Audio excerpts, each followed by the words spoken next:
Thank you for joining us today, everybody. We are going to be getting started here pretty soon.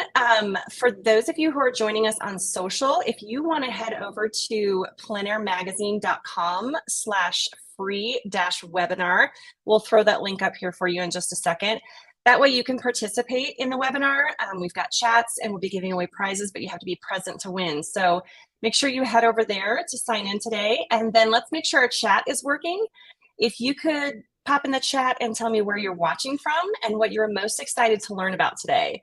I'll give you guys a second to do that, and then we are going to give away some prizes.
Hi guys, welcome back. Thank you all so much you guys are coming in from everywhere, Canada, Colorado. I see you guys from everywhere.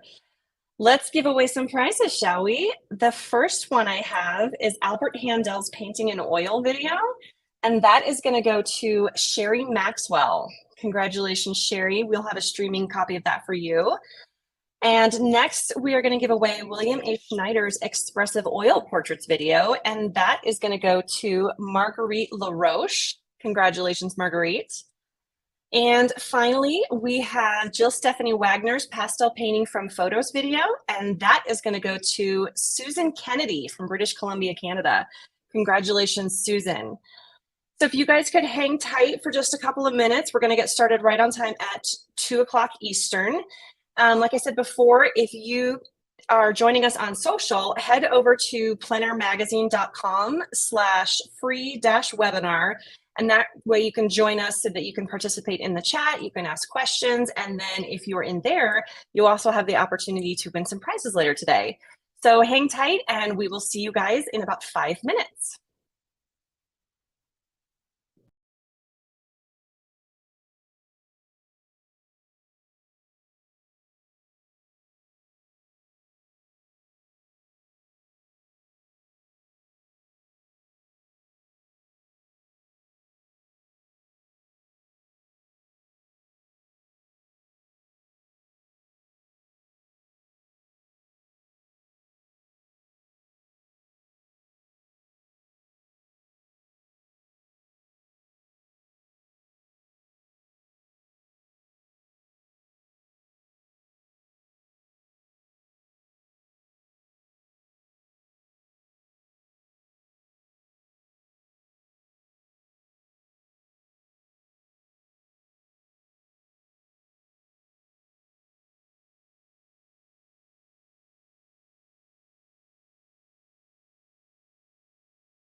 Hi, everybody. Thank you for joining us today. We are going to get started exactly on time.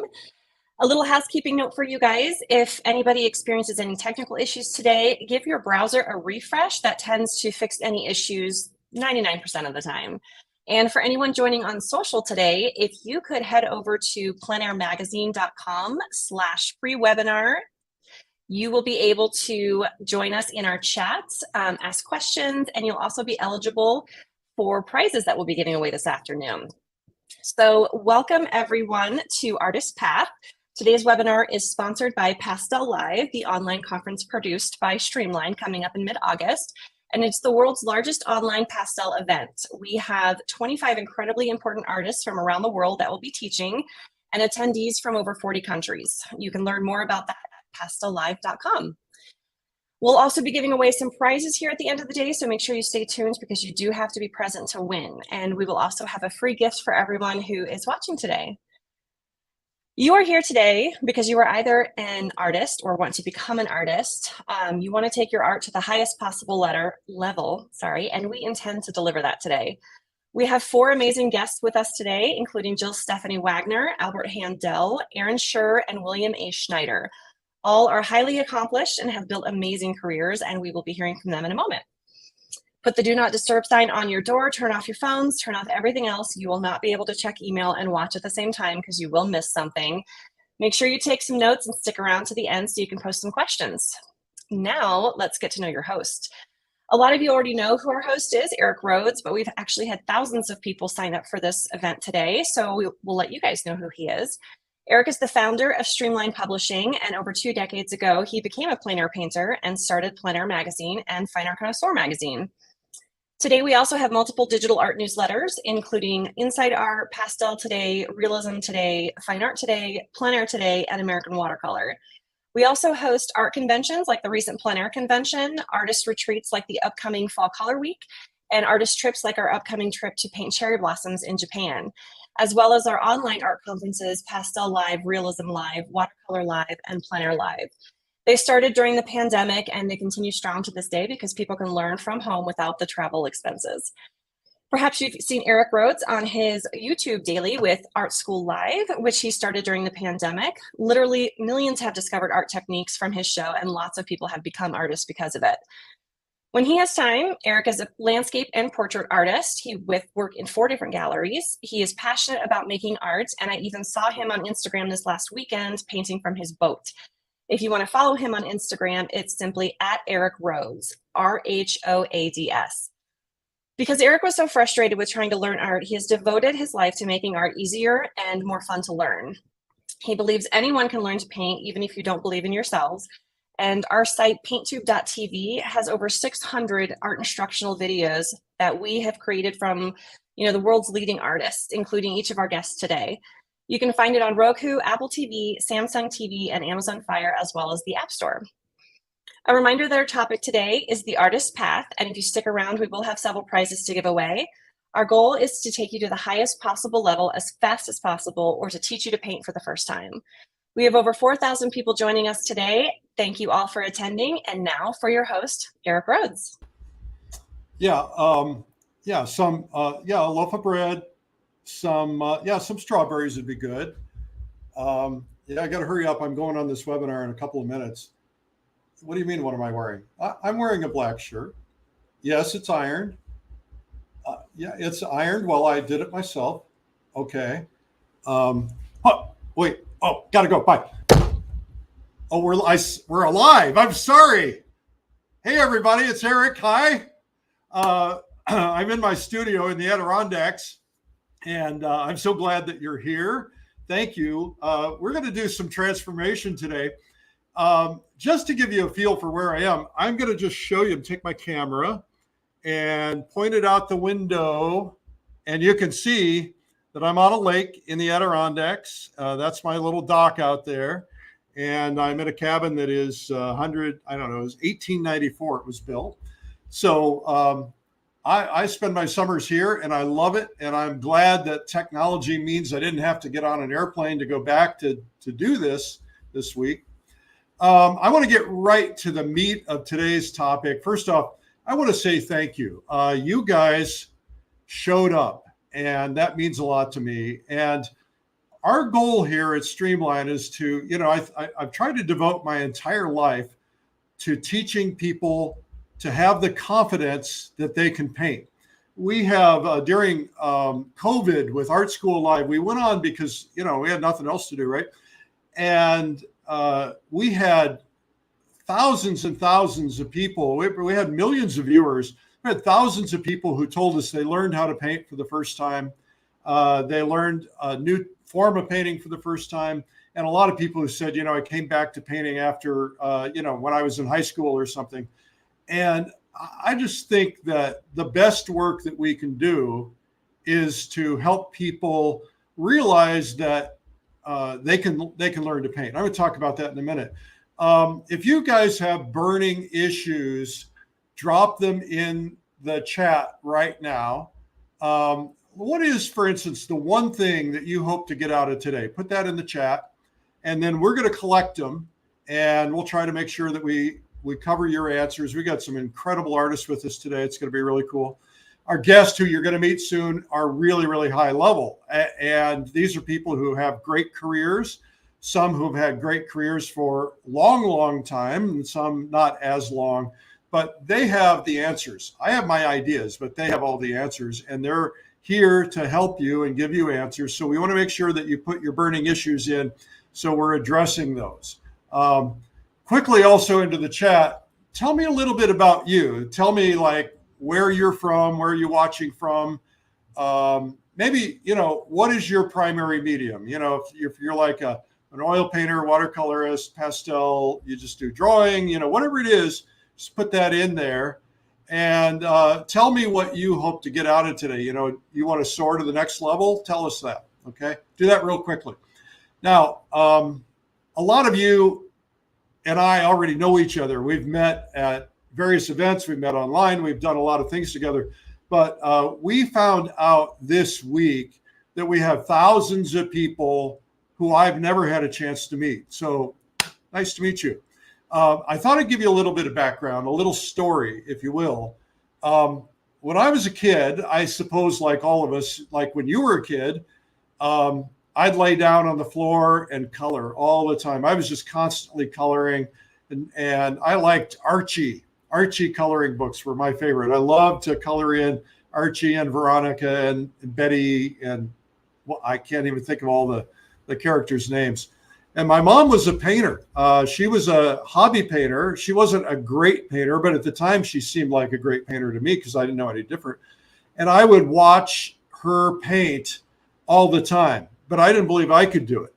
And I remember when I was in the fourth grade, there was this kid. I don't remember his last name. His name was Ricky. And Ricky was drawing, when we were supposed to be doing our lessons, he was drawing Disney characters. And they all looked really good to me. And I thought, well, this kid's got talent. I wish I had talent, but I don't. And so I never really believed that I could do what he could do or what other people could do. And what I've realized is that the key to learning is having a process. And we're going to talk a little bit about that in a minute. But when I was in my late 30s, I was I was a workaholic. I had a business. I was just working all the time. I had pretty much destroyed my marriage because I worked all the time. And I was kind of boring. And I thought, there's got to be more to life. So my radar was up. I was looking for something. So I tried photography, and I did a lot of photography, traveled the world doing photographs. But, I never really completely felt satisfied with it. I loved it, did a lot of good work. I tried woodworking. I still do woodworking, but it wasn't what I was really looking for. And one day my wife, her car was broken or something. So I had to drop her off at the hairdresser, and it was like 45 minutes away. So I'm only going to go home and then come back. So I just decided to kill time. And right next to the hairdresser was an art store. And I thought, wow, I don't think I've ever been in an art store. So I wandered into this art store, and I just looked at all the cool things. And I didn't, they had easels and paints, and I didn't know anything about any of it. So I ended up, I dropped about $200. I bought all kinds of paints. I think I bought acrylic paints, bought an easel, just all kinds of stuff. And I tried, when I got home, I was really excited. So I ripped out a couple pictures from National Geographic and I tried to paint those. And, it was really frustrating. My paint was globby and my drawing was awful. And so I worked on it for weeks and weeks and weeks, but I just couldn't get it down. It just wasn't very good. So I finally kind of realized that drawing and painting wasn't the thing for me. It was stressful. So I took all that stuff, threw it in a box, took it down to the basement, put it in the basement, and I gave up. And I was convinced I couldn't learn because I didn't have the talent. And I just didn't want that kind of stress in my life, frustration. So anyway, my wife sensed that. And so she buys me this art lesson. And I go to the Armory Art Center in West Palm Beach. And this guy, we were all told to bring this big canvas. And this guy says, all right, now I want you to just express yourself. Just put the paint on the canvas, throw the paint around. And I'm like, okay. And so I did it. And it was just, it was fun. But, and then I did 2 or 3 lessons. I felt like I wasn't really learning anything. I went and I said to the instructor, I said, can you teach me to paint like a bottle or a flower or, something real? And he said, no, nobody does that anymore. That's old school. It's been done. That's, nobody teaches it. You can't learn it anymore. And so I was frustrated and I quit the class. I think I even left my painting there. It's probably still there if you want it. I think that you just, you sometimes you're going to get a bad instructor. So a couple of years passed and then I was in this cab and this cab driver I told him the story and he said, oh, well, I know a guy. He said he worked in the lineage of the old masters. He's in the lineage of Jerome. He studied under Ives Gammel and Frank Riley and Signoris Simi in Florence. I said, I don't know who these people are. He said, well, when you study in the lineage of somebody, you are learning what they've passed on from generation to generation. So I went in, I was really nervous. I almost didn't go. And I ended up walking into this class and everybody was painting copies of old masters. And I walked in, I turned around and I left because I thought I can't do that. Thankfully, the guy happened to see me and he called me back in and I said, look, I can't do this. He said, give me 18 months and you can do this. He says, but I'll have you painting some good things in a couple of days. I said, no, that's not possible. He said, no, if you understand that painting is a process, the process is what you need to learn. So he immediately engaged me, got me doing something. Before you know it, time had passed. I was doing some pretty good paintings. They still hang on my walls. And I was pretty proud of what I did. But it was a time when I almost gave up.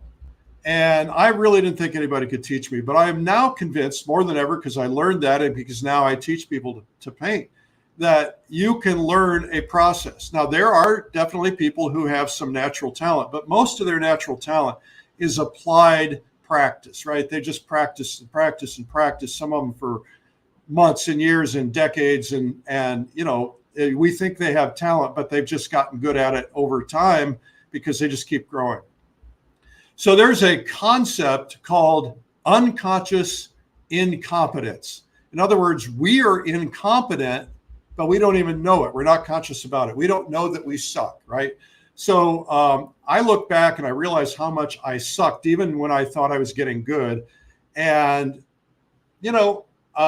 I got beyond that, and you'll get beyond that if you're new. Anybody in the comments, put in there, do you ever feel like you thought you were good, but now you look back and you realize maybe you weren't? I think one of the things you're going to discover listening to our guests today, because I know these people intimately, they all went through struggle. They all went through pain. They all had moments where they painted badly, where they were trying to learn. Every good painter that I know started out by doing bad paintings and bad drawings. Very, very rare that somebody has a natural gift, although some of them do. So the key, I want to say before we get going today, the key is to power through. Because one day you're going to go from bad to better. you're never going to lose frustration because you're always growing. But I had one of those moments. Have any of you had that moment when all of a sudden you knew you were better? There's a lot of good teachers out there, but there's also some that aren't very good teachers. They may be great artists, they may be great people, but I hear all the time people who get frustrated because the teacher is pushing them too hard, or maybe they just don't understand teaching, and so they're not listening to the student. They overcomplicate things, and so look, you can do this. If you're new, you can do this, and don't even ever think about quitting. Because when you quit, when you suffer pain, that's when you're about to break through. How many comments? How many have ever contemplated quitting? I bet a lot of you have. Now, I had a transformation, and our goal today is to give you a transformation. We're not teaching painting today, but we're teaching you a little bit about how to think about painting and how to think about how to get better. Today, we hope will be exactly what you need so you can hear exactly the things you need to get you to the level you want to be at, whether you're a beginner, whether you're going to the next level. You will find that there will be nuggets. Some of you will hear those nuggets and they won't mean anything to you. Others, you're going to go, oh, that was the most important thing I ever heard. So it's almost comical, though, because when I was doing really bad paintings, as I look back, my mom, my dad, my brothers, my friends, they'd be like, oh, that's really a good painting. And they're just flat out lying to me, and I know they know the difference between good and bad. And they mean well, they're trying to encourage you. But, at some point you can kind of feel it, like, oh, nice colors, or, ooh, interesting composition. But I remember a moment. I studied with Joe McGurl. And Joe gave me a week of his time. Then I just practiced and practiced and practiced and practiced the principles that he taught me. And all of a sudden, people are saying things like, wow, your painting's getting better, or who did that? That's really good. And, and I could say, hey, I did that. So instead of false compliments, people trying to be nice, you start getting real ones. And this is what's going to happen as you break through, as you push yourself through to a higher level, you're going to start seeing a difference. Any of you ever experienced that? Comments? We'd love to see them. Okay, so anyway, I'm glad I powered through because, quite frankly, when I powered through and I learned the basics of painting through my teacher, Jack Jackson, the one who was in the lineage of all these guys, it changed everything because I fell in love with art. I went to the San Francisco Museum. I saw a Bouguereau painting for the first time in person, and I literally wept. Because it's like I realized I could see the veins through the skin, and I realized the struggle that he had to have gone through to get to that point. I wasn't anywhere close to that, but I realized how tough it was. And that's the moment I said, I'm going to devote my life to art. And that changed everything because I ended up starting Plein Air Magazine, Fine Art Connoisseur Magazine, all the stuff Carrie was talking about. And none of that would have happened if I would have given up painting, if I would have not persisted. And all of you have something to offer the world that won't happen if you give up. And so if any of you are kind of feeling like you're going to give up, don't give up. Power through no matter what, and you're going to love this. Okay. How many people here are willing to power through? Okay. So there's a mixture of people in here. I'd like you to put in the comments who you are. Like, you already talked about what you want to do, but are you open to new things? Because I find that if you, sometimes people can beat you over the head and tell you exactly what you need to do. And you go, no, that's not it. So you got to keep an open mind today.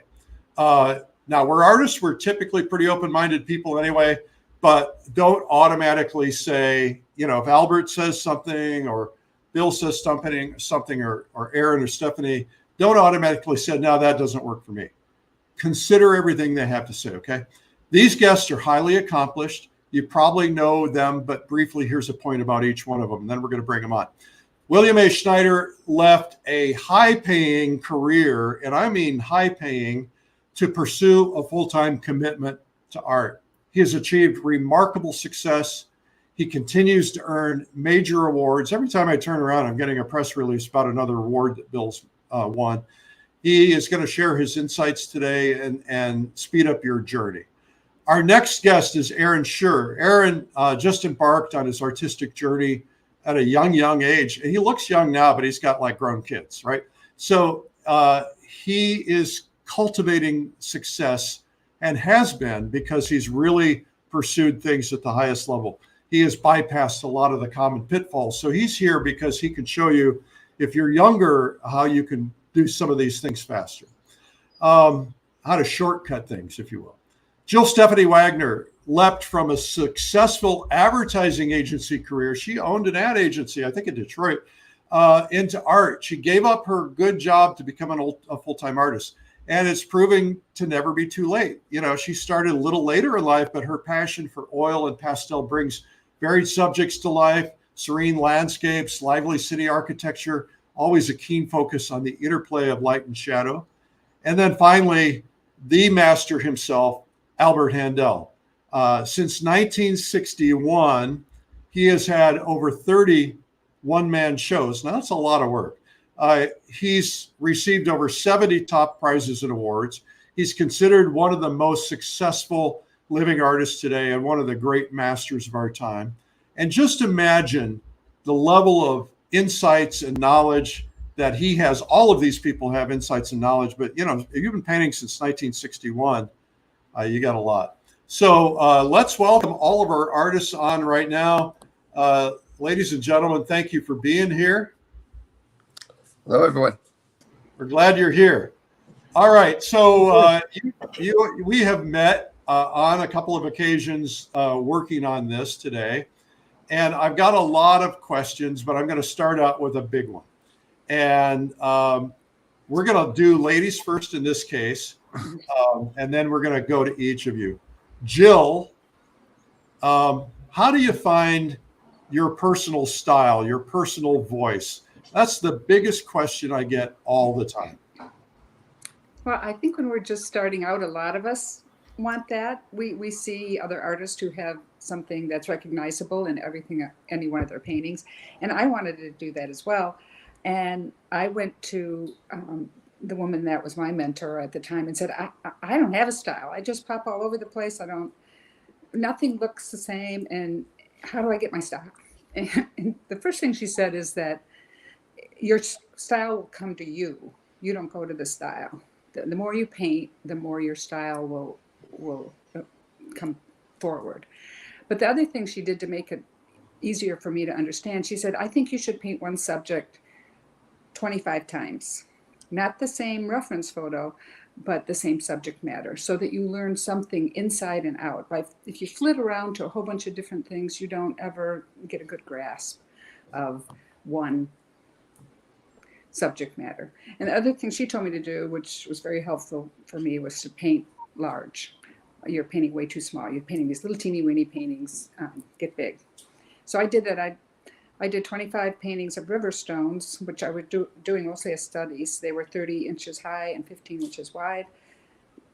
And they all sold. And it really put me on a path to painting in a series. So that helped me get a style.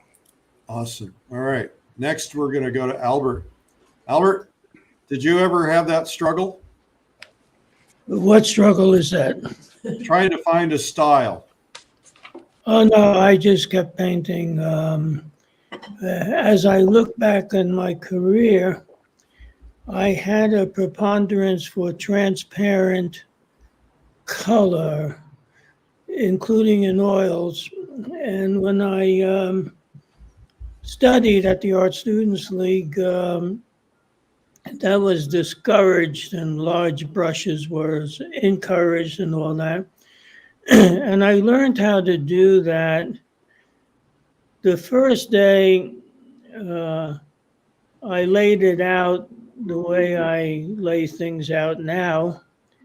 Second day, I covered it all up so I could do proper painting, and I really felt depressed. And then the third day, a lot of this stuff is the nude and all that. I took it out of the toilet bowl, as I used to say, and did this, that, and the other thing. And the painting was much better, much more alive. And I said, this process really doesn't work for me. And I got very good in the process. I started working with small brushes and all that. And after 8, 9 years of doing very, very well, I had a show coming up at the ACA Gallery, and I had a painter's block, which basically meant I wasn't going to mix those oils up again and again. And something said pastel. And when I called up my friends, buy this, buy that, it was like a fish going into water. I didn't have all those tapes in my head. And it was through the pastel that I found another Albert, which has been wonderful to greet and has affected my oils and my transparency for my oils and my pastel is a big thing for me personally. And I started off with that, and I got waylaid. I walked down the garden path, and it was a fun trip. But sometimes you're just going to have to work at it and see how you feel and moderate things so that what you're doing works best with your feelings. I don't know if that answers your question or not. Well, it does, but I have a couple of probing questions as a result of that. You said that you got depressed and you said this process isn't working for me, but you said also I pulled it out of the toilet and reworked it and it got good. So what was it that you did that changed it, that made you go from it not being good to being good? Was it just working at it some more? Seeing it freshly, doing this, that, and the other thing, and that was the end of it. Going back to the things that I initially established and having them stand out more than all the shoulds that I was dealing with the second day. Okay, so I want to ask you a question. I studied photography under a guy named Franz Picker, who was a student of Ansel Adams. And one of the things he said has really helped me in painting, and I'm curious if this is what happened to you. He said, put it down for 6 months or a year and don't even look at it. Turn it to the wall and then come back to it. Do you find that just having the time to get away from things improves your ability, or are you beyond that now? Oh, no, I'm not beyond that. A fresh look is perfect. And I do precisely what he told you to do. And it works like wonders for me. I started painting pastel on location or an oil in the studio. And after a session or two, God, I got something. And what I do is I sign them right then and there. I say to myself, if I walk out of the door and I get a heart attack, does this picture at the state that it's in deserve a signature? And I say, yeah, what the heck, why not? And I do that so I don't have to go through the agony of, is it finished? Can I sign it? Yeah. That thing could be very painful for an experienced artist. I don't know if that helps your question. That helps me a lot. All right, next we're going to go to Bill Schneider. Bill? Hi. What about you? Did you ever struggle with finding your look, your voice? You talking about yesterday or? We always struggle. You know, I remember when I was starting out, I would see these great artists, contemporary artists, and I would, have them on the pedestal. Oh, I am not worthy. And I have come to realize in conversation with other artists that I admire, you talk to a Dan Gerhardt, who, in my opinion, is one of the best artists that has lived ever. And one of the great guys of all time. Yes, absolutely. But if you ask these artists that you have on a pedestal, well, what are you working on? What are you struggling with? They'll rattle off 5 or 6 things. And so it never ends. That's the beauty of art. That's why I gave up the pension consulting business, which my partners were happy that I sold it to them, and they think I'm crazy. But it's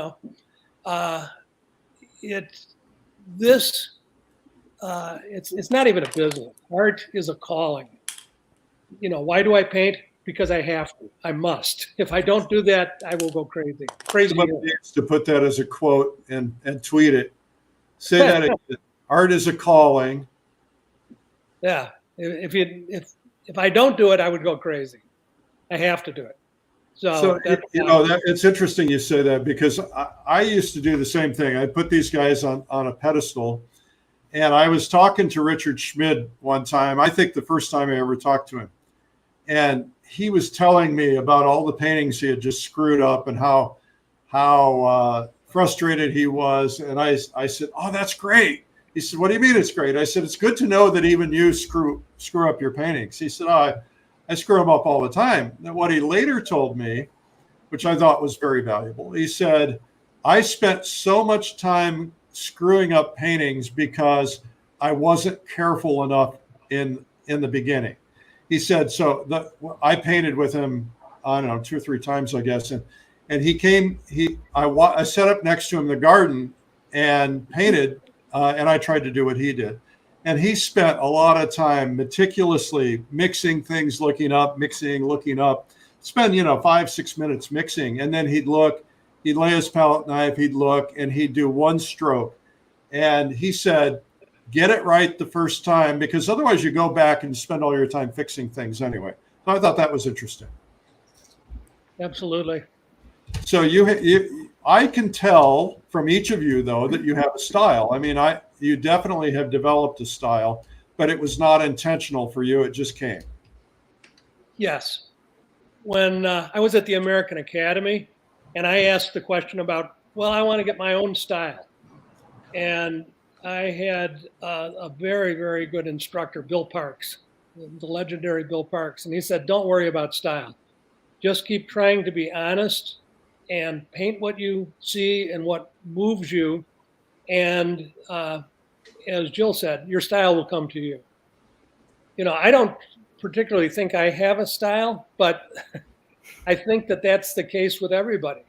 You can recognize work by various artists. You can recognize Aaron's work. You can recognize Jill's work, Albert's. But what I'm trying to do when I'm painting is basically solving problems. We're trying to capture the illusion of 3-dimensional reality on a 2-dimensional surface with little blocks of colored mud, also known as pastels. What could go wrong? So, and in that process, we have to solve different problems. We have to solve problems of placement, of drawing, of color relationships, color temperature relationships, of values, edges, design, all of that stuff.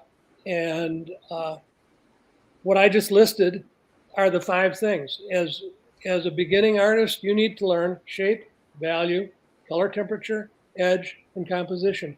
And that's all. That's it. Which one is first? What is first? Shape, yeah. Drawing.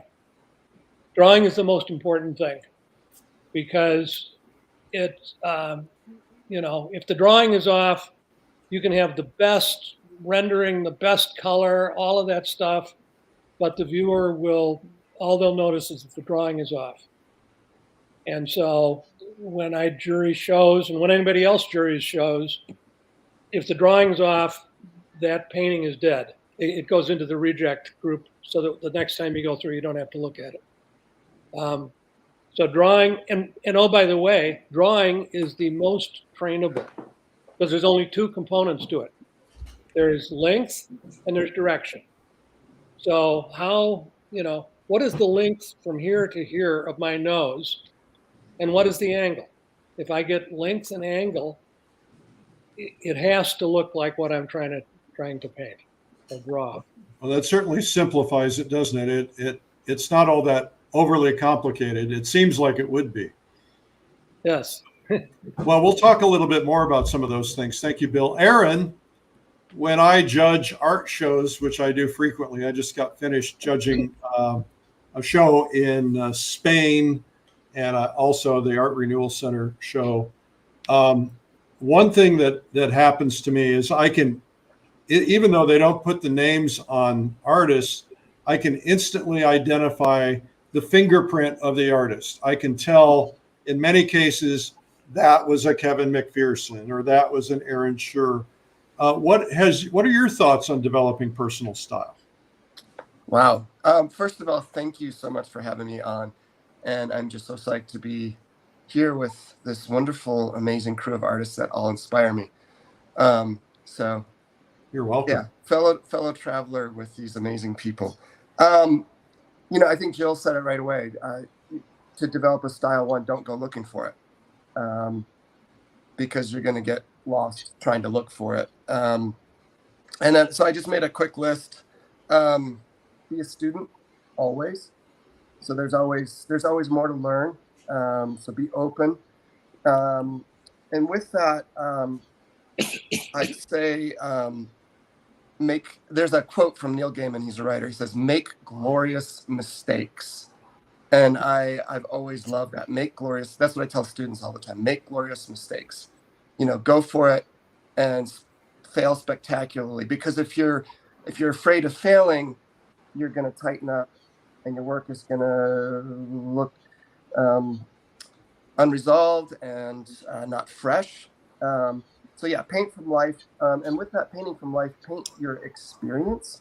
The reason that I am such an avid plein air painter is because it's not about replicating the place. It's about sharing my experience of a place. And that's how I'm going to really develop my style, is just to respond honestly in the moment. You can do that best by working from life versus working from a photograph. Again, don't rush it is another thing I put down. That it'll come as you grow and develop. Process over product, it's a different way of saying the same thing. And then another thought about looking at other artists and art, great art, whether it's historical or contemporary. Be discerning in how you look at artwork. So the artists that I really, really admire, oftentimes they are diverse enough in their approach to painting that I might just absolutely fall in love with a certain painting, the painting next to it by that same artist. It might be technically and in every way as wonderful as the other one, but the first one, that one just hits me, right here, makes me short of breath. So I need to ask the next question: why does that one hit me so hard versus, say, maybe the next one, even if it's by the same artist? And so it's taking some time to analyzing, what do you really respond to in other art and why. That will help you to understand yourself, because ultimately it's about understanding yourself and being as true as you can to your experience. So do you find that when you're out plein air painting that you also have that something takes your breath away moment, and you're like, you have to really understand why it is that you're responding to that? Will that make it a stronger painting, or is there more to that? Oh, that's an interesting question. There are moments. I remember, I think it was Kwang Ho who talked about stages of development, and the last stage he called grace, which I loved, and that's when whether it's the landscape, the painting is carrying you along and you're just there for the ride. And I remember him saying that that happens to him maybe once or twice in a year. And I'm like, but you're Kwang Ho, like, how could you? And so, you know, so again, it's one of those things, don't go looking for it, it'll find you. There are those moments where suddenly something happens. And if you're open and you're open to that idea of making glorious mistakes, you'll be able to let that carry you along. I guess the way I would look at painting plein air landscapes is it's more about like, where am I most myself? What places can I go and work that I don't think about the state of politics, news, you know, terrible things that are happening in the world or personal stresses. And for me, that's just being out on location. Everything else falls away. So, and because light's changing and you have, you know, generally a couple hours in a session, I've learned to be decisive and to go for it. And so I'm having a relationship with the landscape in the moment. And that's what just gets me excited, and it helps me to focus. I struggle a lot more in the studio to stay focused. I'll get more distracted, check social media, think, oh, I should finish that frame or do that email. So I look for the places that I can be most true to myself and most focused, and I try to make the time for those places. I've ruined painting sessions because I'll take a break from painting and I'll check my email, and somebody will say something that makes me mad, and next thing you know, it's like, I can't even think about this anymore. I think that's a great point. I'm going to open this up to everybody. You have a dialogue going on in your head. You're painting something. I'm just curious what that dialogue typically is. Are you, you know, are you saying, oh, this one's going to really sell, or the gallery's going to love this, or this is garbage, or, you know, what kind of things are going on in your head? Anybody want to take that one? I'll start off, because this is something that I pay a lot of attention to. As humans, we are always talking to ourselves in our heads. You know, it's a nonstop stream of subject, verb, object. And so we can't control that, but we can control, to some extent, what the dialogue is. So if the internal dialogue is, geez, this really sucks. I started too late. I'm not going to be a good enough artist that I want to be. Maybe I should just give it all up and take up golf again. You know, if that's the dialogue, that is not helpful. But what I have found is helpful is to ask myself paired questions. And when I say paired, I mean the two extremes. So is this stroke too light or too dark? Is it too warm? Is it too cool? Is it too vertical, or is it too horizontal? So I'm asking myself questions about a specific point, and if you ask yourself the right questions, all of the answers that are there in your subject. So, you know, if I can say, is this too light or too dark? Well, look at the subject. Okay, how dark is the shadow under my eyebrows compared to the dark of my shirt, or the, you know, the door behind me? So I can say, how dark are the darks compared to the darkest dark that I've identified? How light are the lights compared to the lightest light that I've identified? If I squint down, how sharp are the edges compared to the sharpest edge? Now, if I squint, I'm looking at myself, and I can see a sharp edge where my shirt is up against my skin.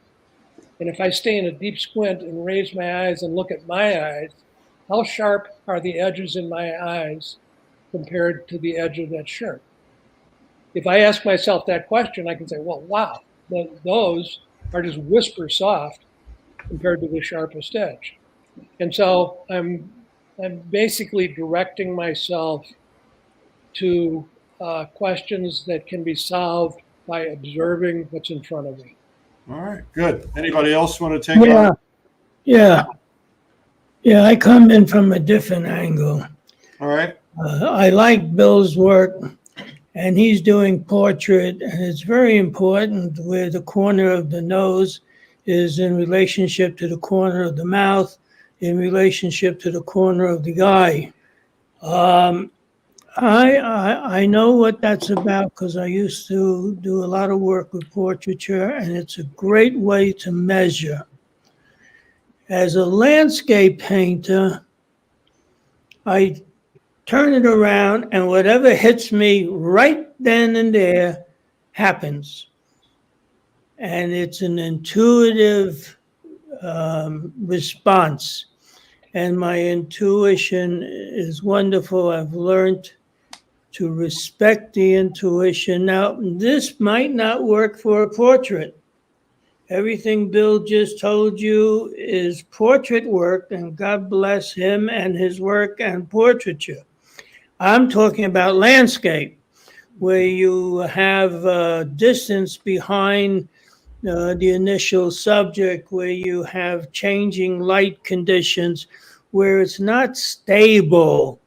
It's in the process of moving, so to speak. You have different intuitive choices and intellectual choices. Yes, I work from dark to light for sure. That's clearly that's clear.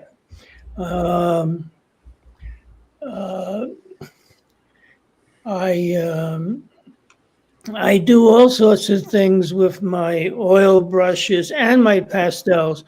I have found with my pastels that if I vary the pressure of each color, I have more than one color in each stick.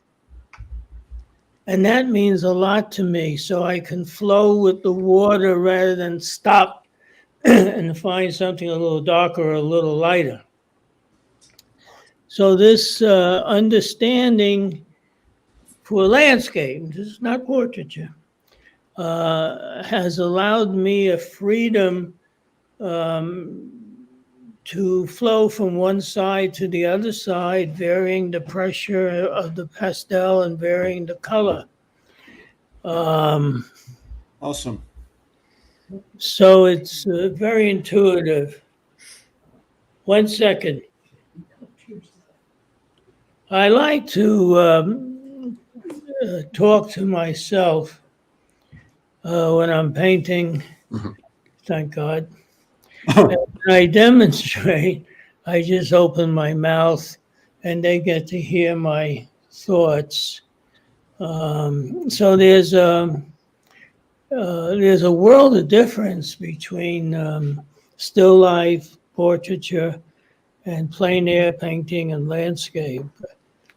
For me, I have gone from, like Bill said, everything he said, I've done, and I agree. And maybe it relates to his landscapes, but it doesn't to mine. Okay. Mine is an intuitive, first glance response. All right, Jill. Well, to answer your original question, especially since I started later in life, I didn't really get traditional training. Are you willing to say like approximately what age you were when you started? I started back painting again maybe when I was maybe 48, something like that.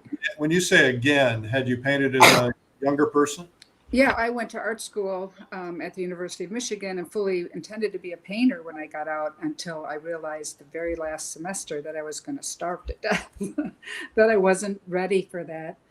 To be able to make it a full-time career, I needed to support myself somehow. So the very last semester, I took graphics, and then I went into advertising, and there was no time to paint, especially when I owned my own agency.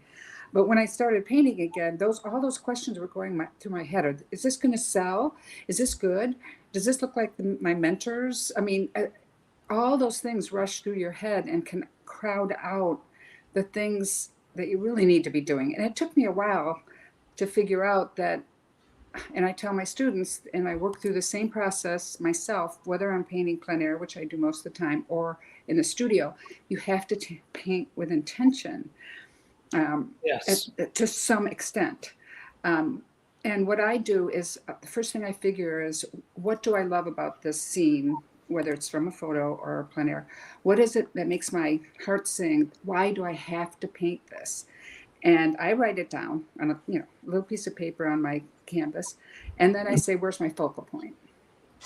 How do I move the viewer through my painting to get the effect that I want them to have? You have to paint with a voice. You have, I think, to have some kind of thing to say and lead your viewer to understanding what that is. So what are you trying to say? Well, it depends on what I'm looking at. Is it the glory of the sunset, or the way the waves are lapping on the water? It's not a humongous idea. It's just the idea for that painting. And actually, you could have a different idea over and over again for the same view. But without having some of that in your mind, you get lost in thinking about comparing yourself to everybody else, or just have a focus for yourself, and then do a value study. This is all before oil or pastel touches the paper. How do you get all that stuff out of your head, Jill? We just have so much baggage. We have all, our head is always being critical, and I liked what Bill said. But the worst thing that happens to me is I'm setting up, I'm painting with some friends, and I'll go look at what they do, and I go, oh, that's so good. Mine sucks. And yeah, exactly. I should have done that. Then I'll often. start changing things. So now my rule is I never look at their work until we're all done for the day, because it influences me too much. How do you get beyond that? Or do you? It takes time. I don't think you ever get completely over it. I mean, we're constantly every day looking at social media and seeing everybody's work in front of us, even if it's not at the same place where we're not painting the same view. So I think it's even harder than it was hundreds of years ago, because we have all of these choices to look at and so many people that we admire. At some point, you take all that in, and then you have to distill what's the most important for you, what makes your heart sing, Okay. And it's been a struggle for me, and it hasn't been lifelong. It has had to happen quickly, and I'm still doing it every day. I mean, I throw away at least half of what I paint, or have Tia paint over them, or brush them off. With pastels, you can actually brush off the pigment and start again as well. It's the 10,000 hours. It's the keep Yes. doing it, loving it. That whole talent thing, I think, is overrated. I think talent really is having the passion to do something so strongly that you will keep doing crappy paintings over and over and over again until you get better. Nobody comes out painting like, Da Vinci or anybody. They had to practice and practice and practice. And I think through that process, you learn more about yourself and what it is that really flips your switch, and narrows down Okay. the things that you're So trying to achieve. rather than focusing on the same question each time, I'm going to just keep asking different questions of different people. But if you have anything you want to add, of course, do that. One thing I get a lot, I hear people send me notes from the podcast, and they'll say things like, I need to know, always ask this question, and that is, how do you push yourself to the next level? Is there a way? Is there oh, you guys got to see this. I'm sorry, I got to show you this. This is how we live on the lake. Look, there's a barge with a truck on it. All right, sorry about that. Okay, so is there a method that you could tell people that will help them break through? Anybody want to take that? Sure. I would say do what Sargent did, what Soroya did, And that is they went to art school, but after they were done with art school, they were instructed, go off to the Prado and copy masterworks. You know, I also have a degree in music, and the difference between musicians and the visual arts, the musicians have to start by copying masterworks. That's how you learn things. You know, if you're a pianist, you play Chopin and Bach and Rachmaninoff and so on and so forth, because you sort of get that information into your ear. You know, the greatest pop musical group, the Beatles, how did they get so good? They were playing 8 hours a day in Hamburg, and they were studying Little Richard and the Shirelles and, you know, Motown artists and so on. And, you know, you don't have to worry that you're going to be mistaken for Richard Schmid if you copy a Richard Schmid painting, but you will learn from that. And if you copy a bunch of different masters, you will start to learn, you know, how do I solve this problem with edges? How do I solve this problem with composition? And so I strongly encourage, to this day, I copy a masterwork at least once a month. You know, and it helps you get the information into your head so that you have it to draw upon when you're solving the problem you're dealing with at that moment. It doesn't hurt, Bill, when you have masterworks in your house. Yes, that helps. Don't But give you it, know what? don't give it dress up. We live in a marvelous time, at least from this standpoint. We don't have to go to the Prado to see, you know, Velázquez. We can pull it up on our computers and get zoomed in tightly enough to see the brush strokes, so we can solve or learn how the master solved a specific problem. How did Feshen deal with eyes? Well, I can blow up a Feshen eye and just make a little copy of that eye. And what I find is that the information travels through my brush, up my arm, into my brain, and it stands a chance of staying there. If I just read about it or think about it or talk about it, I'll forget it. You know, 2 weeks from now, I'll have forgotten 90% of whatever I talked about today. But if I paint it, it stands a chance of sticking. All right, good. Anybody else want to take that, Aaron? About how to move forward to grow to. Yeah, is there a way you can stimulate yourself to the next level? Yeah. Okay. With focusing on plein air painting, I would say looking for simplification, looking for the silhouette.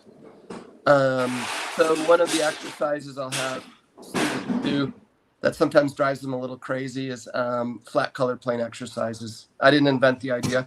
You know, it was something that was taught to me. And that's just basically looking for average color, average value of the whole form. So if I'm looking at a mountainside, not getting lost in the little nuances, but looking at the overall color cast, temperature, value, and trying to get as close as you can, shooting for the average. And the way I would describe it is if you had a pile of colored paper and you had to cut out and paste pieces of colored paper to make your landscape, so that you know, and in that case you couldn't do halftones and little nuances in between. But doing those exercises, keeping yourself to about 30 minutes on each one with the landscape will help you to start to see the simple silhouette, the abstract shapes. It will also start to hone your compositional sense without really trying to be compositionally clever. You know, you're just trying to put together the shapes. That's helped me a lot. It's also helped me to learn to pull out salient details. You know, say now talking about doing a finished piece, taking those simple shapes and just pushing it a little bit, and you have a finished painting. I think students can get too caught up in getting engrossed in all the little details, and they get so focused on one area of the landscape that they lose the overall relationships. And simple color shape maps like that can help you to keep it clear and to learn to bring out only the details that are necessary. I'm going to chime in just quickly. Can I jump in? Yeah, just a second. Albert, I just want to say something to what he was saying. There's a couple of things that I've discovered that work for me. They may not work for anybody else. The one thing is play. What I find is if I'm feeling stuck, if I feel like I'm not getting far enough, I'll just start playing. I'll start, sometimes I'll just take a brush and some color and I'll just start scribbling on my canvas and ruining the painting, deconstructing it, or take the palette knife out and deconstruct it. And I find that usually I get some kind of a breakthrough. There's something that I hadn't figured out before, that it was because I softened and edged or I pushed something back by accident, that all of a sudden something came alive. Albert, what were you going to say? I was going to say I agree with Bill completely. If you're interested in the portrait, everything he said is right on. I've done portraits, and when I started working on landscapes, I was in Woodstock, New York, 1970 to 1983.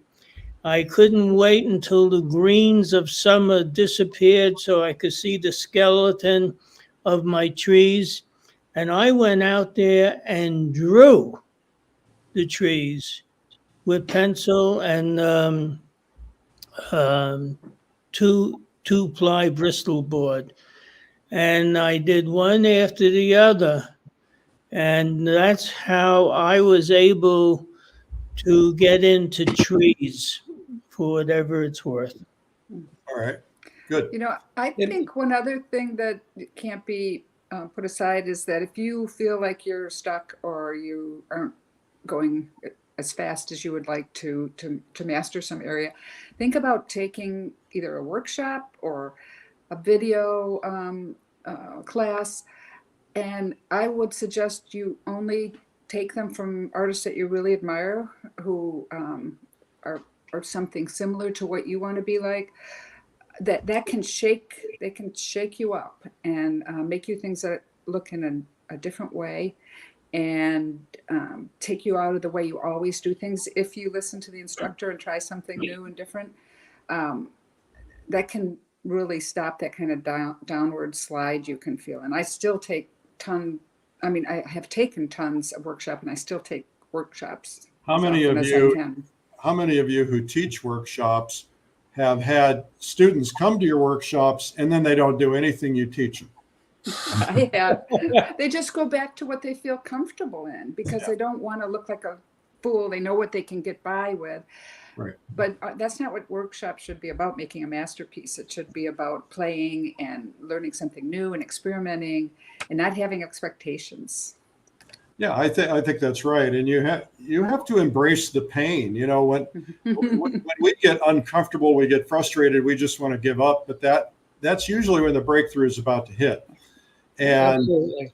The mistake I made, it was good and bad, is first off, when I first started studying, I studied under two completely different people simultaneously. One was Camille Preswatic, the other was Charles White. They couldn't be more different. Charles White renders things very carefully, very exact, and Camille's a colorist, and she's loose and free, and it kind of screwed up my brain. And then when I got into producing these videos, the 600 videos later, I'd go to all of your shoots in many cases, and and then I'm changing my palette, and I just keep, so I want to do what Albert does, I want to do what Stephanie does, and so I think that the idea is, I like that idea of kind of stabilize on something, get something that you're really going to try and master, whether it's a style. You don't want to copy anybody, but you want to learn the things that they have to offer. Joe McGurl gave me a hard time about that, because he said, you're all over the road. 1 minute you're David LaFell and the next minute you're me. And why don't you just learn what I've taught you and just practice that for a couple of years. Don't change your palette. Don't do anything. Just practice that. And when I did that, that's when I started getting unsolicited compliments. And so I still fall into that a little bit where it's like, oh, I think, Jill uses this color, I'll add that color. But at some point, I think you have to kind of stabilize and go in a direction. Thoughts? I agree. Yes. Just to piggyback on what you said, if you work on one thing at a time, it's better than trying to do everything. And what I mean by that is, if I'm starting a painting and I want to really focus on getting good edges, but I want the values good, and of course the design has to be there, and I can try to incorporate everything, or I could do an exercise and say, my biggest problem right now is edges. So let me practice edges. And so you just sort of chunk it. That if you work on one thing at a time, if you're a musician, and you're trying to increase your speed, you work on speed exercises. So if you're an artist and you're trying to get better at understanding values, just work on the values. And one thing that was a great breakthrough for me, I no longer make paintings because that puts too much pressure on me. Instead, I'm doing studies or exercises. And if I think of it as a study and an exercise, my internal plan is with every painting that I plan to throw it away. I do that with 2/3 of them anyway, even when I don't plan on that. So if I plan on getting rid of it, then I can experiment and work on things. And lo and behold, I can always change my mind and say, this one's pretty good. I think that I will send this one out into the world instead of the circular file. Yeah. To that point, that idea of chunk learning, there's research on that. When I was taking guitar lessons and trying to learn the scale, my instructor didn't say, learn the whole scale. He'd say, play this note over and over till you get that note. Now add that note. Now go back and forth, back and forth, back and forth to the point where you can do it in your sleep. Then he'd say, okay, what are the next two notes? And he'd add those next two notes. And then he'd say, combine them together. So that idea of chunk learning is, they have proven now that Malcolm Gladwell wasn't completely right. It's not about 10,000 hours. It's about, if you can chunk learn something, you can learn faster, which is why when you're watching a course and you see something, rewind it and look again, say, okay, now let me try it. When you're watching Pastel Live, you're like, okay, I'm going to paint along. I'm going to try this. I'm going to rewatch it. And then I'm going to rewatch it again in 6 months or a year and see how I'm doing, and just keep practicing back and forth. Those are the things that will really elevate you fast, I think. Okay, so next question is, this is kind of Zen, I suppose, but why do you paint? Because what I wanted to do all my life, ever since I was little. It's the only thing that interested me. I mean, I got good grades. I did well in college and academia, but I did well in advertising. But all the time in the back of my mind was, I want to paint. I want to paint. I want to paint. Why? How can you say what the why is? It was the only thing, what I always say, it's the only place my brain doesn't constantly whir and think about, spin and think about other things I should be doing or organizing, or it's the place where I feel calm and awesome. Nirvana. And even when I'm doing a crappy painting, I feel like that. Albert, why do you paint? Why do I paint? I don't think I have a choice about it. I sense I could have been good when I was younger. I used to draw on the streets of Brooklyn with chalk, and people told me I was a good artist, and I needed that. And when I did Santa Claus in the public school, they told me I was a good artist, and I needed that. I was considered slow and overly protected. and not expected to do much with my life. In other words, being a doctor or a lawyer, it was beyond my abilities. This is you're talking about from your parents? Yeah, Okay. we come So from a you found three-room something that apartment house. you I found bet- something you excelled at, you got positive feedback, and that's what drove you. Yeah, that was the one thing I could say, to hell with it all. I'm going to do it. And I did it. Awesome. By the way, I want to say hello to Scotland and New Zealand. I see in the comments. I'm sure there's people all over the world. Aaron, why do you paint? What do I paint? Yeah, again, it's one of those very, very difficult questions to answer. I wish I could say that I was like a Zen kind of calm person, but I'm not. There's a lot of chatter, a lot of noise up here that happens, and the only thing I find that really quiets the chatter is artistic expression, and primarily painting. I also act, do theater, and write, and that also kind of quiets the clutter here, gets me focused on something else. And I was thinking about, just as a way of maybe a way of illustrating that, over the past handful of years, I've been doing these crazy trips where I backpack my painting gear. I've painted my way across the Grand Canyon. I've painted across the Beartooth Mountains in Montana. Generally every summer I do at least one long solo trip, up to about 6 days, painting and backpacking many miles into grizzly country, and I think about it, and it's like, this is a crazy way to get work done, right? I mean, You're by yourself. let's go 26 miles over a mountain range or across the Grand Canyon. Like, it doesn't make any sense really to do this. There are much easier ways to get paintings.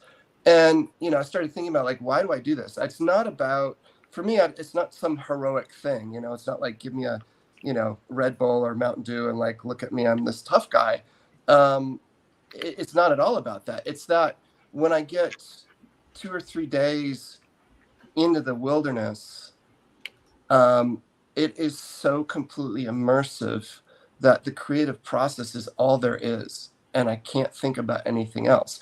So I am willing to go through any kind of pain to carry a 60-pound pack if I can get to that place that I will truly be quiet.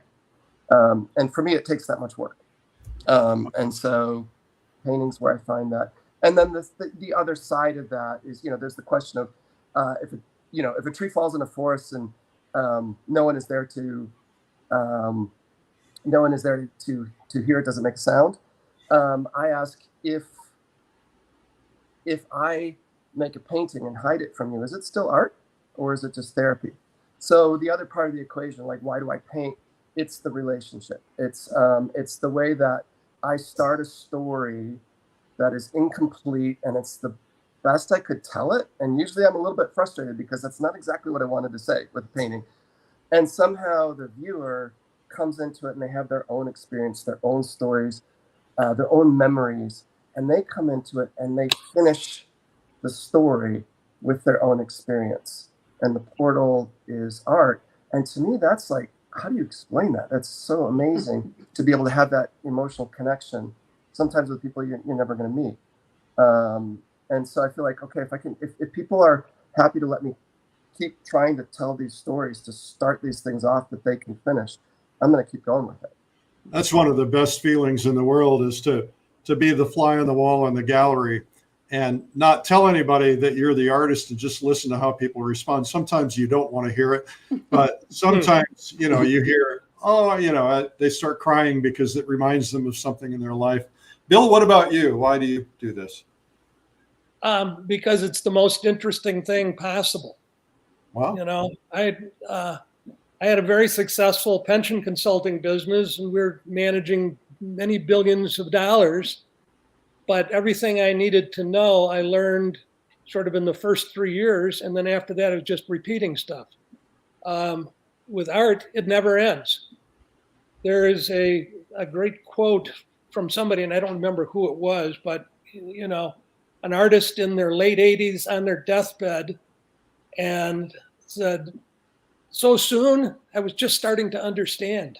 And, you know, it never ends. You know, you go over a hill, and there's another hill in front of you, Yeah. so you can always get better. And I hear that's this a lot. I hear this a lot from people who are surgeons, people who are dentists, people, you know, a lot of doctors who are taking up painting because it's the same thing. You know, I learned it in medical school. I got really good at it over 10 years. And after that, it's like Groundhog Day every day. Not to, and thank goodness we have people who do that. I don't want to diminish that, but I like the idea of the challenge. That you're right. There's never a perfect day, or very rarely a perfect day. You're always pushing yourself, always getting to the next level. I want to ask Carrie if Carrie has any questions from the audience. I don't know if she does. Carrie, you want to do a quick check-in, and then we're going to step off and do something for our sponsor real quickly. Carrie? Yeah, sure. So we've got, I mean, there's quite a few questions, and you guys have actually done a really good job of actually answering these through your talk, which is pretty good. So some of them pertain to, you know, there's marketing ones, there's ones of, you know, how do I get started? One that I found kind of interesting, and I don't know fully if you guys touched on it, but a couple of people have asked, you know, what do you do when you're in a rut? Like you can't get out of the block that you're in, you're just stuck and you don't know how to move forward. How do you, is it just, do you just keep painting every day? Do you have a method for how you try to get out of that rut? What are some of the ways that you guys would try to answer that question for them? Who wants to take it? I can. Right. I go back to what I said earlier. If I'm feeling sort of stuck, I try to identify what specifically am I stuck with. Is it shapes? Is it value? Is it edge? Is it design? And then I would pick somebody that I think is really good, you know, a sergeant, and say, how did he deal with that? And I find that in moments when I'm stuck, that's why I keep copying masterworks to this day. I get sort of stuck, and then I go back to the fountain and copy somebody. And it doesn't have to be a whole painting. It's just maybe, how did he treat this eye? Or what did he do with the edge of a shadow where it goes into the halftone? It can be little simple things, and maybe you spend 15 minutes, but I find that that gets the creative juices flowing again. You know, we have to put stuff into the computer in order to get something out of it. And, you know, we need a repertoire of things that we have seen, observed, loved, whatever, as the input so that we can come out with a painting. Okay, awesome. Anybody else want to touch on that? No, I feel like I'm really lucky that I work in basically two mediums, oil and pastel. And as I've said on your show before, Eric, when I get really pissed off at my pastels, I work in oil as if it's the pastel's fault. You know, I go back and forth between them, and now I'm starting to work some in gouache. And each one of them teaches me something about the other. They're all pretty much layered the same way. You start with the dark and build to the light. So they're different mediums, but there's still an application similarity. And it frees me up from whatever I was having a trouble with in the other What would you say to somebody who's like, well, hey, I could spend my whole life just focusing on my watercolor or my oil. Why would I possibly ever bother to pick up pastel, for instance? Well, I can understand that because for years I was watercolorist for like 25 years. But it was when I actually tried some different mediums that I started to grow. I started to see color in a different way. I started to understand how to layer things, you know, what value really means. I learned so much from the different ones. I think there's a problem if you're you know, if you're working in 67 different mediums and they're all applied a different way, like watercolor, it's basically you work to the dark instead of work to the light. But I think each medium can give you a little information. But I really do just stick between oil and pastel for my gallery paintings, for plein air painting, all that kind of stuff. But dabbling in something else can get you out of a rut. Okay, I'm going to ask Albert the same thing, because you do oil and pastel. You said that you started out as an oil painter, and we all think of you as a pastel painter, but you do both beautifully. Why would somebody who's an oil painter even consider doing pastel? I think they're day. Remember that every day. And after a while, I just didn't want to paint that day. It was a block, if you wish. And what I started doing and have done was draw with pencil and 2-ply Bristol board. And one day, it was in 1966, I got into this block, and I was going to have a show at the ACA Gallery in New York City in September. I said, oh my God. And then something came up from inside of me that said pastel. So I called up Dan Green and Harvey Dinnerstein and all the folks who are my friends who are a little older than me. They told me, buy this, buy that. And I bought this and I bought that. And it was a wonderful opening. Because pastel, a few things. It's a drawing, painting medium, much more so than oils. At least that's what I found. No comparison. And also, I'm used to resinous darks with oils, and you can't get that with pastel. I'm used to color mixing with oils, and if you put too much white in it, it becomes chalky. I was not chalky at all. So it was like a whole, now this time I could paint. So I had no tapes. Yeah. I had no tapes. And now I switch backwards and forwards with the two medium. I usually work on location on plein air with pastel, smaller. 12 by 16, 14 by 18, blah, blah. And I don't worry if I finished it or not. I just do it. And the way I find my material, this is landscape now. I don't like to drive for a long time. If I'm going to paint in Taos, I would sleep in Taos tonight. Taos is an hour and 10 minutes. I walk towards the waterfall, and if something hits me en route, I really take that very seriously. I always have my eyes open, and when something hits me, it means something out there is touching something inside of me. So you see how vague this is as compared to portrait work, which I've done. So I've become more intuitive, and I switch mediums. I work larger with oils in the studio, and I turn my pastels and my other stuff into shells, and I turn them around, and I can work with pastel and oil in the studio. Some of the plein air paintings I don't touch at all. Some of them I throw away. And some of them I do some work on after I have a fresh look at it.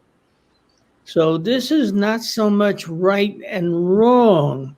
I wish it was. I wish it was.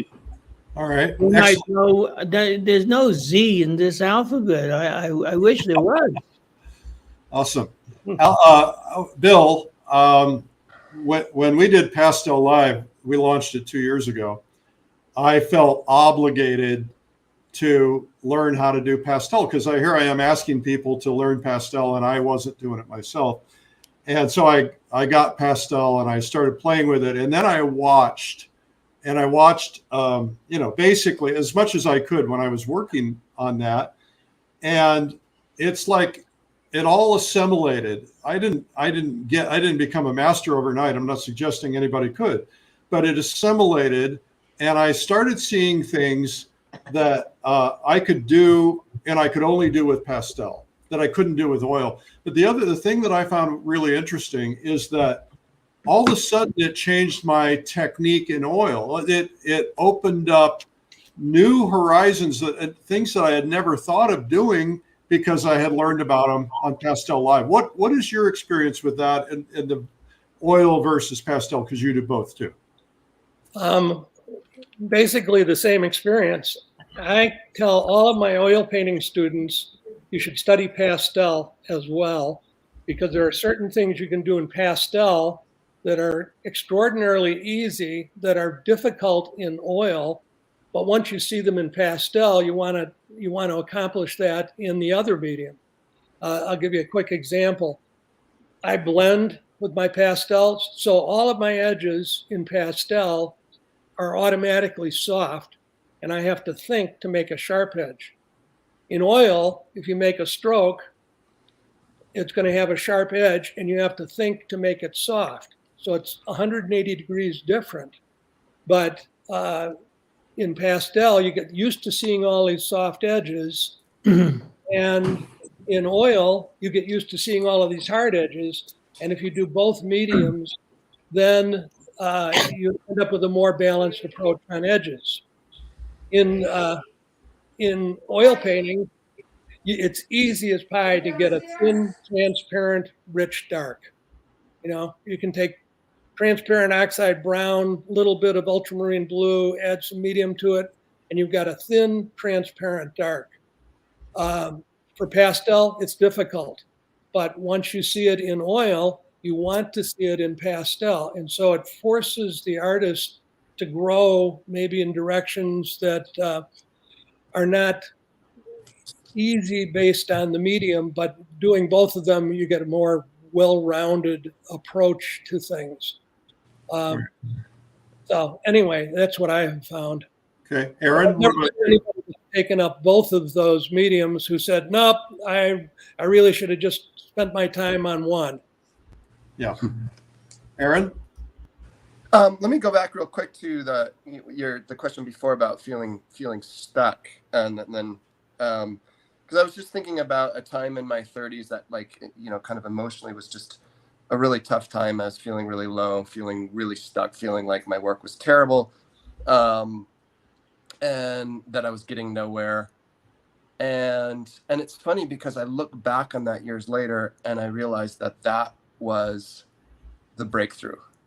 It was not the moment of breakthrough. It was the moment of just lasting through that period of frustration and feeling down. It was pre-breakthrough. Yeah, well, no, it was the breakthrough. I just didn't recognize it until later. I see.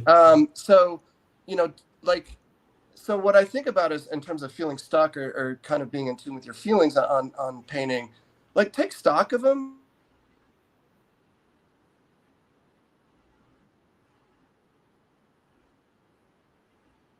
Coaching, and I love coaching new people because they are just making these gains week by week, boom, boom, boom. They're getting better at new skills. And then there's a certain point where where making those gains takes a lot more time and a lot more patience. And so it can feel like, God, I'm not getting anywhere, but you are if you're putting the time in. So if you're feeling stuck, if you're feeling down about your work, have a look at those feelings, greet those feelings, say, yep, this is real, but recognize that you might look at it differently a little bit later. Because yeah, absolutely. Like, I think, my most award-winning piece that I'd had in my entire career was done at my lowest point. And I didn't realize it until later. So just push through, and then recognize that as you mature as an artist, the growth is going to start coming slower because it's the littler and littler things. Your acuity of vision is getting greater, and so it's going to be harder to feel like you're having a moment of breakthrough or growth. There's one value in just knowing that it's normal. Mhm. That what you're going through, this idea of being depressed or being stuck or being frustrated, it's just part of the process. It's part of life. Yep.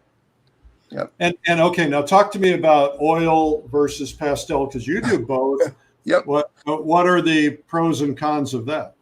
It's a funny thing, because I wish, I'll even, like, I'm just about to go to the Door County plein air, leaving on Saturday. And every once in a while, like, I'm packing for a plein air show like that. And I think, all right, maybe this time I should just pack one medium. Everybody else is just working in one medium, but I'm packing pastel and oil. Just because it's like I have these two muses, and sometimes one is hitting and one is working, and one is not. Like, I think back to the last 2 years of Laguna plein air. 2 years ago, I was super frustrated with my pastels, and my oils were just, I was making discoveries. So I'm like, okay, I'm doing more oils on this one. And then the next year it was the opposite. So I've learned not to fight with it too much.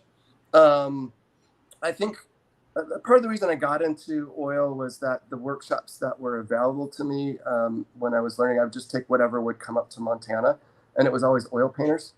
So I started doing oil because, kind of that's what the workshop instructors were, that were available. But I find that, you learn, from pastel, making color commitments in pastel because you have to, like saying, okay, this is as close as I have to the color of that mountain. I'm just going to put it down, and then I'm going to react to what's there. And so then I put a stroke down and I say, okay, is that too bright, too warm, too cool? How do I play around and experiment? And at the start of every painting, I feel a sense of despair because I feel like this, I don't have enough palette. I don't have enough colors. This isn't going to work. And then I start playing around and layering, and suddenly somehow it does. So I can carry that color boldness into my oil work, because oil you can tend to mix and mix and mix so that it becomes tentative. So pastel has taught me to be more bold in my color choices with oil. Oil has taught me to attend to edges more because you have to work harder to get a variety of edge work in oil. So each medium has taught me something about the other medium. Awesome. Thank you for that. Carrie. Yes. Hi. So we have a couple of questions. So for, obviously, with oil paints, watercolor, acrylic, you blend your colors together to get different colors. You've got the color wheel. You can start with primary, move to secondary, and it's easier because you can blend the colors together to get what you want. With pastel, it's quite a bit harder because I know from my own experience that if you don't have the right color, sometimes it can turn the painting into something different. Since all of you guys are oil painters, but also pastel, how do you kind of overcome that issue of, do I have the right color? Have you found a way to blend your pastels together to get the color you need? Or do you just keep growing your palette so that you have the colors you need whenever you need them? Or does it matter? Can I take that one? Yeah.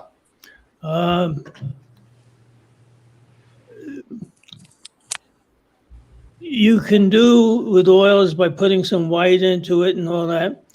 With pastels, you can't. There's two things that I do. I make use of a lot of different colors of similar value, which takes the value which might be correct, let's say, and rounds it out so it's not just one color. As far as darkness and lightness goes, I have found by varying the pressure my dark colors can get a little lighter and fit right in there if I vary the pressure just a touch. And I think pastelers are doing that if they know it or not.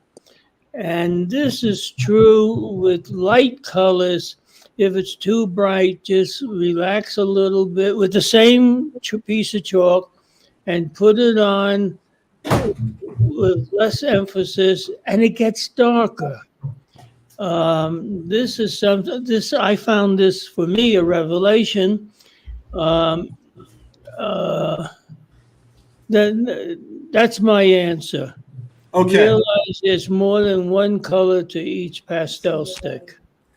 All right. And Great. darker colors can get lighter by varying the pressure, and lighter colors, white and all that, can get a bit darker by going lighter with the application. I don't know if that helps. Thank you, Albert. All right. So we're going to take a quick break here from the group, and then you guys, I want you to think about this for a couple minutes. When we come back, don't answer it now, but when we come back, I want you to think about this question. What is the single most important piece of advice that anyone ever gave you or that you're willing to give another artist? You all think about it. We're gonna just tell everybody about something coming up real quick, and then so give it some thought, and we'll hold that for when you come back. Now, I want to tell you guys that we've got some gifts, we got some prizes, but related to the topic, I want to show you a couple of things. The first off is that a question I get all the time is there time?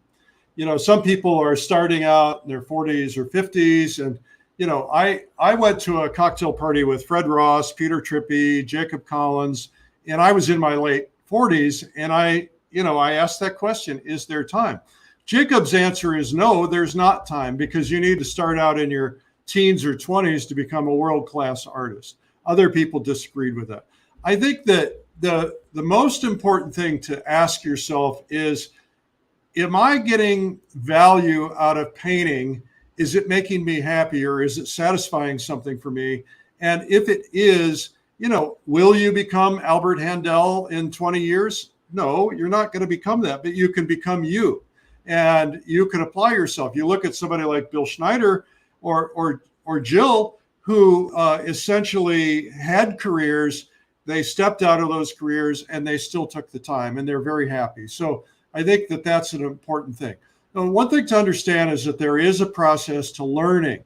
And we talked a little bit about that chunk learning that Bill and I were talking about. And you can follow that practice. And that is, if you find mentors, you find people that you can study under, you find courses, and you study them, you keep going back to them, you can do it. The one mistake that we all have is that we were taught when we were kids, anybody want to put this in the comments? Practice makes what? Well, we were all told when we were kids that practice makes perfect, but that's not true. Practice makes permanence. And so if you have imperfect practice, you will have imperfect permanence. You know, it's the same with golf. It's the same with art. It's the same with anything. And so you want to make sure that you're getting really good leadership, good instruction, people who are good mentors, because perfect practice makes permanent. So if you can get people to teach you the right way to do things, then it'll be better off. Now, there's this process of chunk learning where you learn something, you study it really like crazy. Like Bill was saying, you want to focus on how to do edges. You just do edges, and then you practice and practice and practice. And then you get some course correction. You get somebody to say, well, here's where you're making some mistakes. And then you practice again. That repetition matters. And so what we learned is that a lot of us need more repetition. If you have one day of repetition or one part of a day, if you have a month of repetition, if you practice something over and over again, it'll make a huge difference. So practice and chunk learning, I think, is really the key to things. There is a process which I like to call immersion. And this is something that I learned. It was something that I never understood, but I went to a course at Harvard, of all things, And it was an immersion class. It was a business class. And they said, and they made this claim, and the claim was, we're going to teach you things that would take you 10 years to learn on your own. And we're going to teach it to you in a very short period of time. Now, what they did is they put us in, and we were in early in the morning till late at night. We did that several days in a row. We were exhausted. But what happened is when we got exhausted, we actually opened up we took that resistance away, and we started taking in new suggestion. And that's the process of immersion. And immersion will serve you well if you let it. So what I want to tell you about is something where you're going to be able to get unstuck, get a little bit uncomfortable, and be immersed. And that's Pastel Live. Pastel Live is a 4-day or 3-day conference where you learn pastel from morning till night. They're very long days. We don't have long breaks.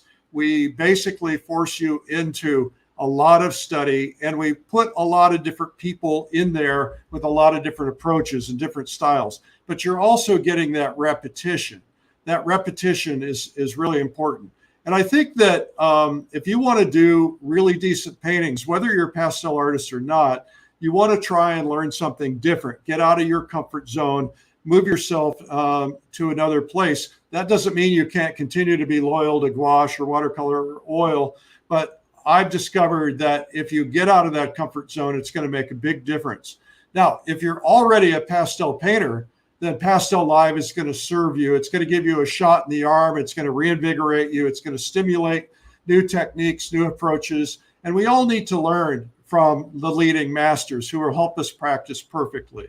Frankly, if Albert Handel taught all day, every day on Pastel Live for the next 20 years, I'd learn something new every day of my life because he's a wealth of experience. We don't really repeat very many artists in Pastel Live year to year. We repeat Albert because he's such a big and important master, and there's a couple other people we repeat from time to time.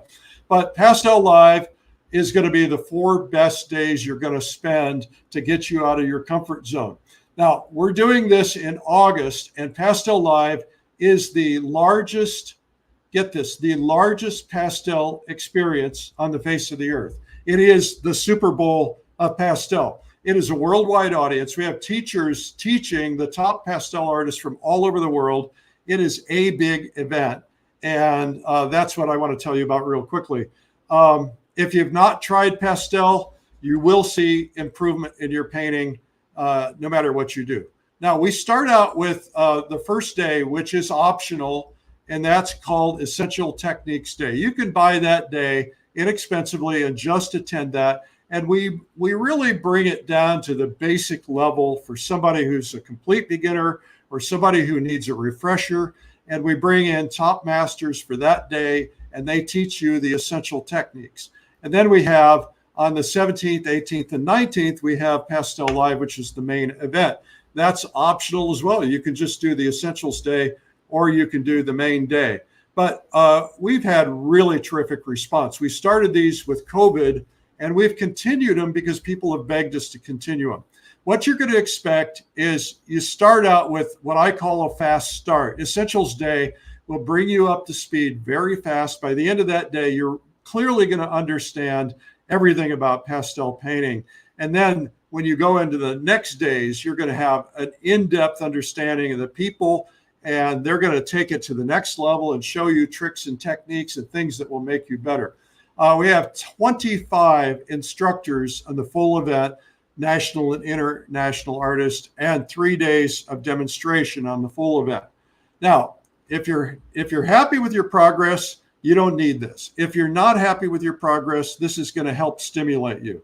If you set aside a one full 24-hour period of time to just learn, just to study, you'd be amazed at how much it will help you. But if you're self-studying and you don't have other people stimulating that, then you're not going to make as much progress. We're giving you 24 hours of instruction. You're going to have access to the top instructors, meaning you can ask them questions, you can interact with them, and this will help you increase your level. You will increase your level. Now, if you've attended before, You might be saying, well, this is just a repeat of before, but it's not. This is completely different. It's different every time. Well, you might say, well, I haven't learned. I haven't used what I learned. Well, did you want to learn it? Did you want to use what you learned? And if you haven't, you might want to come back and get yourself reinvigorated. And you might say, well, I haven't found the time to practice. Look, you have to make the time, but you will learn, even if you saw it before, even if you saw it twice before, you're going to learn new things. You're going to be reminded of things. You know, when we have this, this state of learning, we can't see everything until we get to the next level. And when we get to the next level, all of a sudden we see something we saw before, and now all of a sudden for the first time we understand it. So I ask you, do you want to grow further, or do you want to just pick up one thing? I mean, one thing might revolutionize your painting. If you don't do pastel, doing new things will pull you out of a rut. You'll discover techniques that you can apply to your own medium. There are times when only pastel is going to give you the effect you want. I've discovered that. And most great artists master more than one medium, or sometimes all the mediums. We're going to give you immersive learning. You are just going to be like swimming in pastel for 4 days. You will make rapid progress. Now, you're not going to become a master in 4 days. I want to dispel that myth.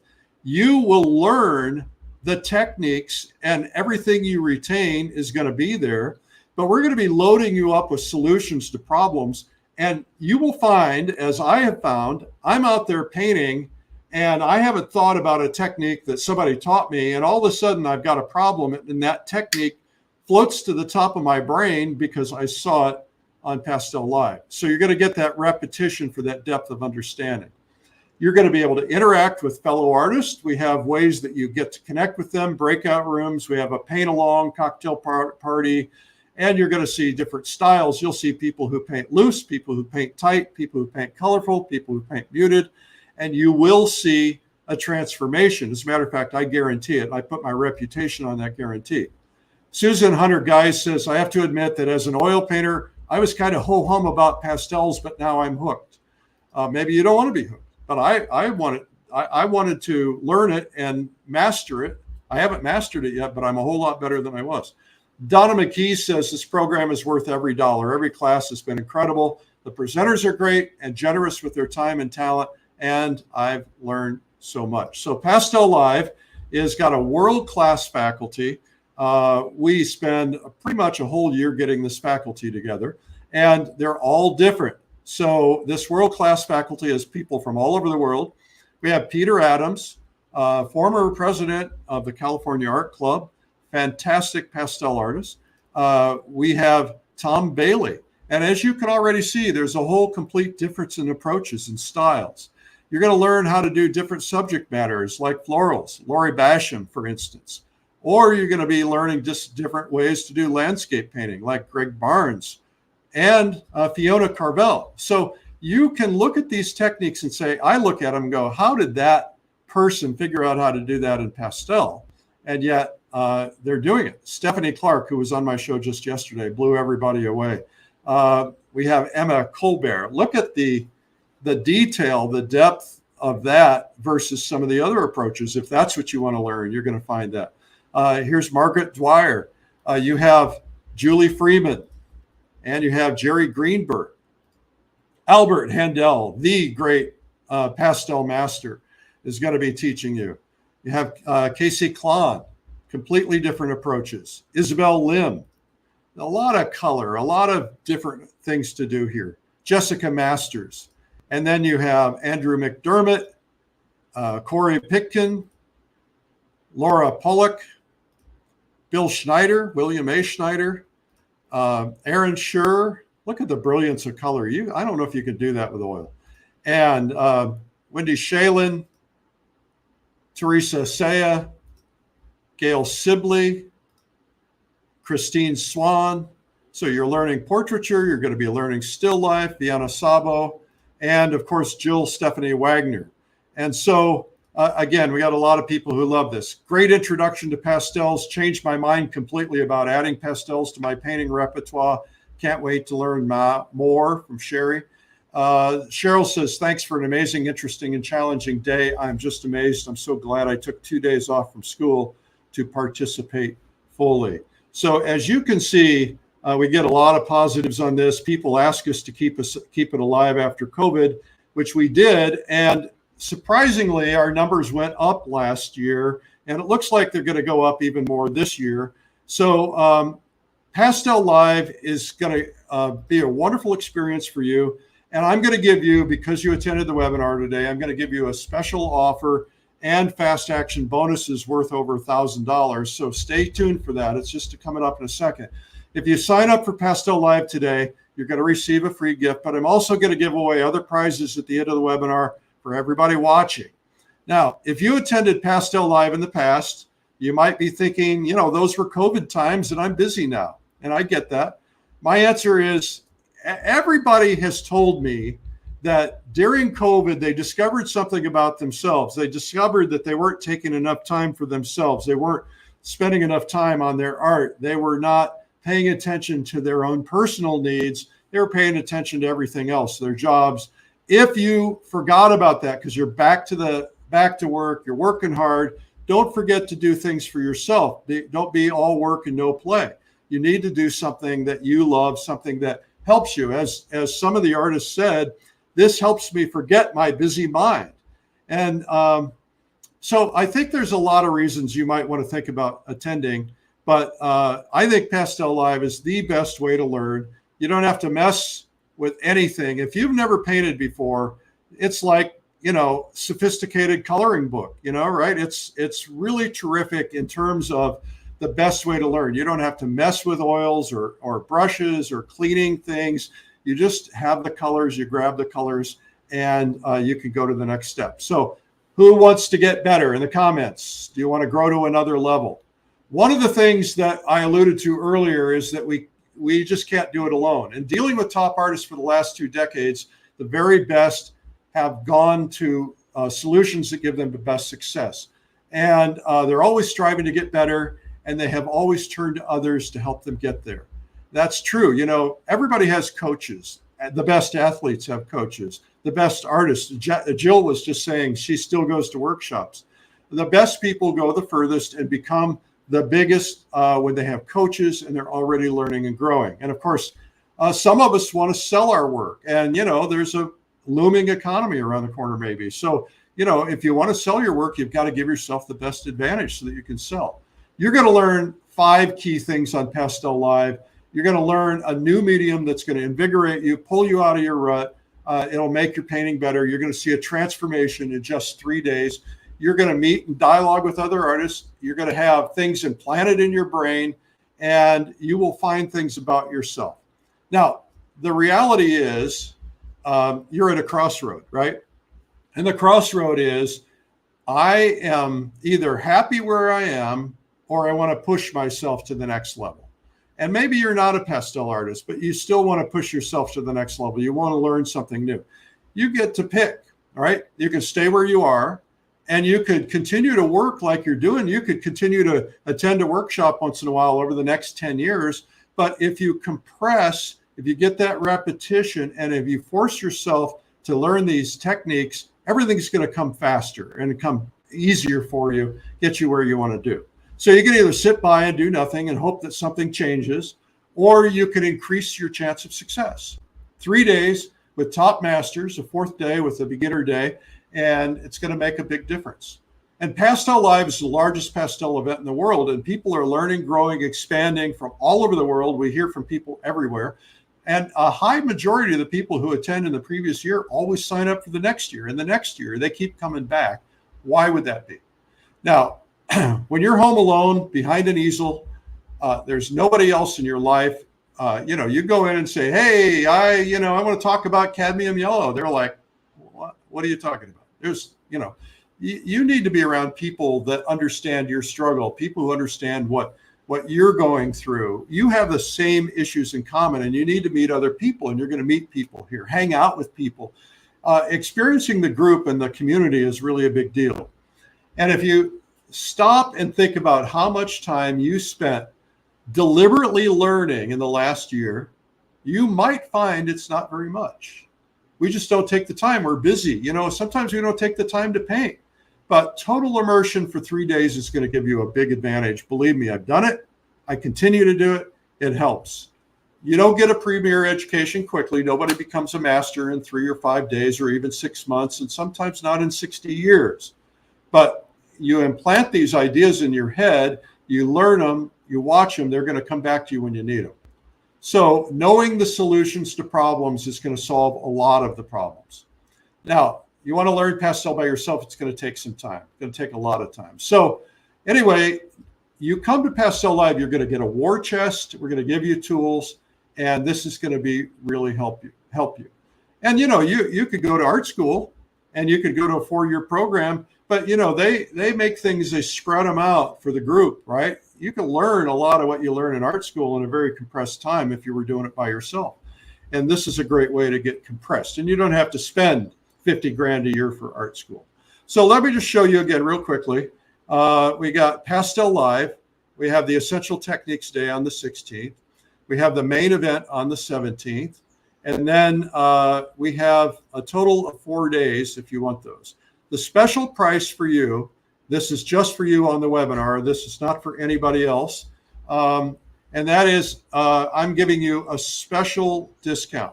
So the full retail price, people at the very last minute are going to pay $897 to attend Pastel Live. On the website today, still, you can get in for $397. That's a good deal. That's actually a very good deal. But the webinar only price today, and it expires at midnight tonight, is $347, right? So you're going to save $50. No big deal. It's $50. It's lunch, right?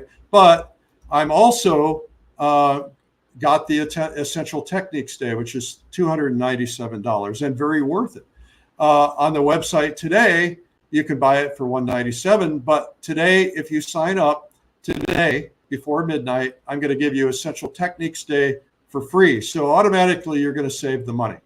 Now, when you go to the website, you're going to see 3 prices. And these are the older prices, and you're going to see the new prices on what we're sending you. But you will see that there are 3 options for you.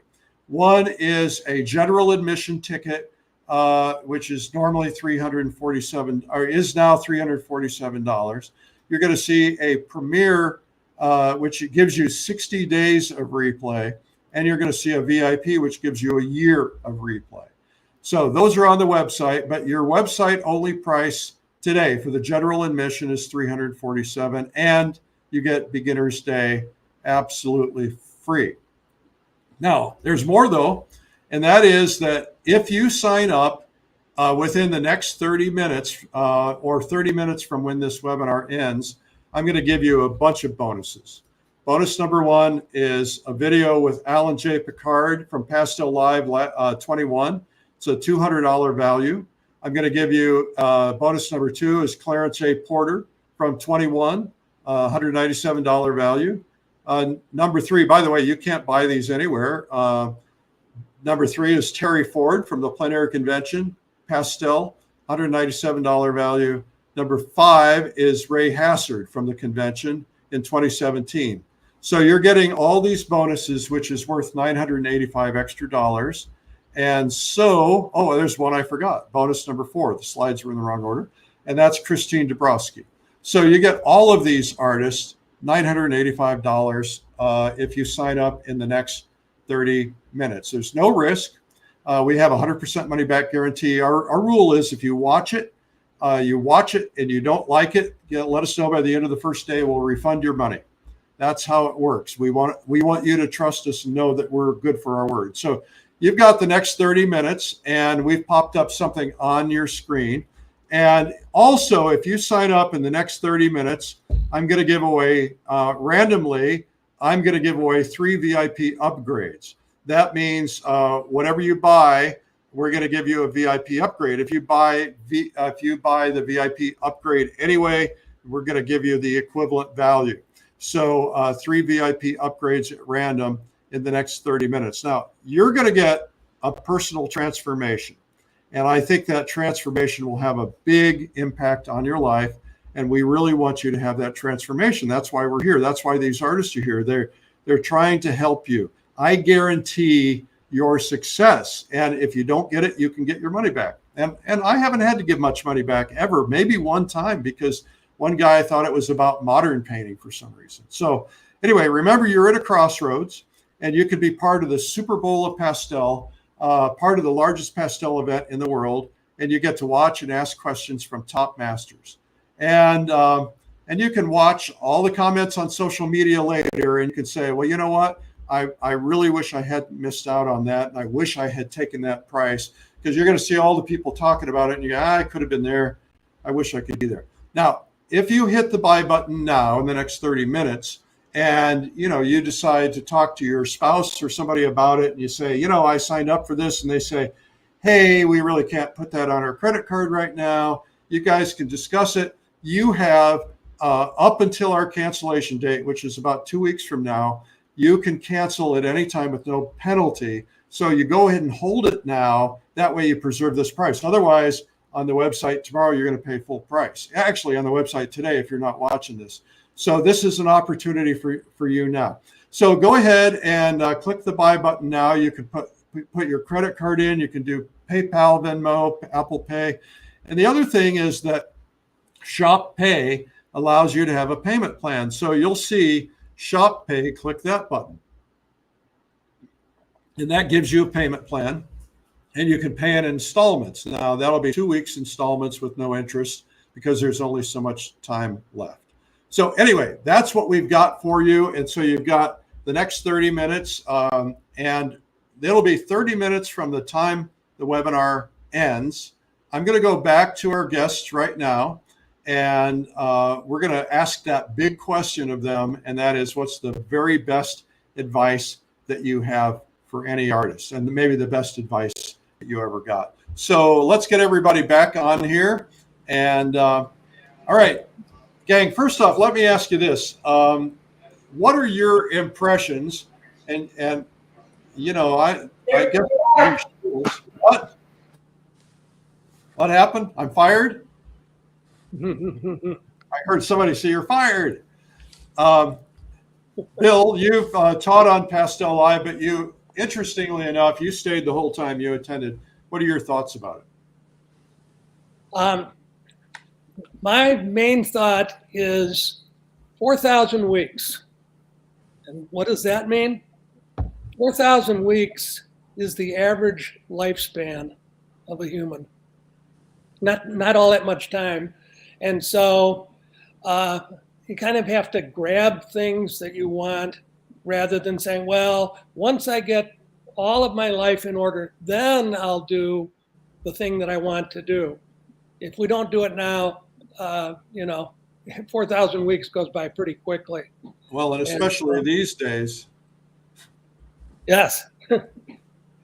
So I think that we always have to make decisions, and each decision that we make blocks out other possible decisions. But rather than agonizing about things and delaying and putting it off and trying to avoid making a decision, I say just go for it. I'll tell you two stories, two very true stories. One was this woman came to Fall Color Week, and she said, I've seen your ads for years. I've always wanted to come. But I never came. I was always too busy, but I decided to come. And so she had a great time, and she's like, oh, we're going to see you next year. She got home, and 3 weeks later, she died. And so she came, and I feel so good about that. And then I had a similar situation, somebody at the plein air convention. They said it was kind of the opposite. I had a sick husband. I couldn't come, and I had to take care of him. And then he died, and I finally got to come. So it wasn't, thankfully she didn't die. But I think that, when you get that opportunity, grab it. These days, with everything that we've all been through in the last 3 years, you just don't know what we're going to face. And so we all need to be working on our experiences. I'm taking people to Japan this year. I'm taking people, I'm working on other trips because I want to get all the experiences in I can before I drop. Who knows when that'll be. But hopefully I'll be like Albert and live to be 150 years old. Albert, what are your thoughts? Thoughts very simple. My father used to say it, shit or get off the pot.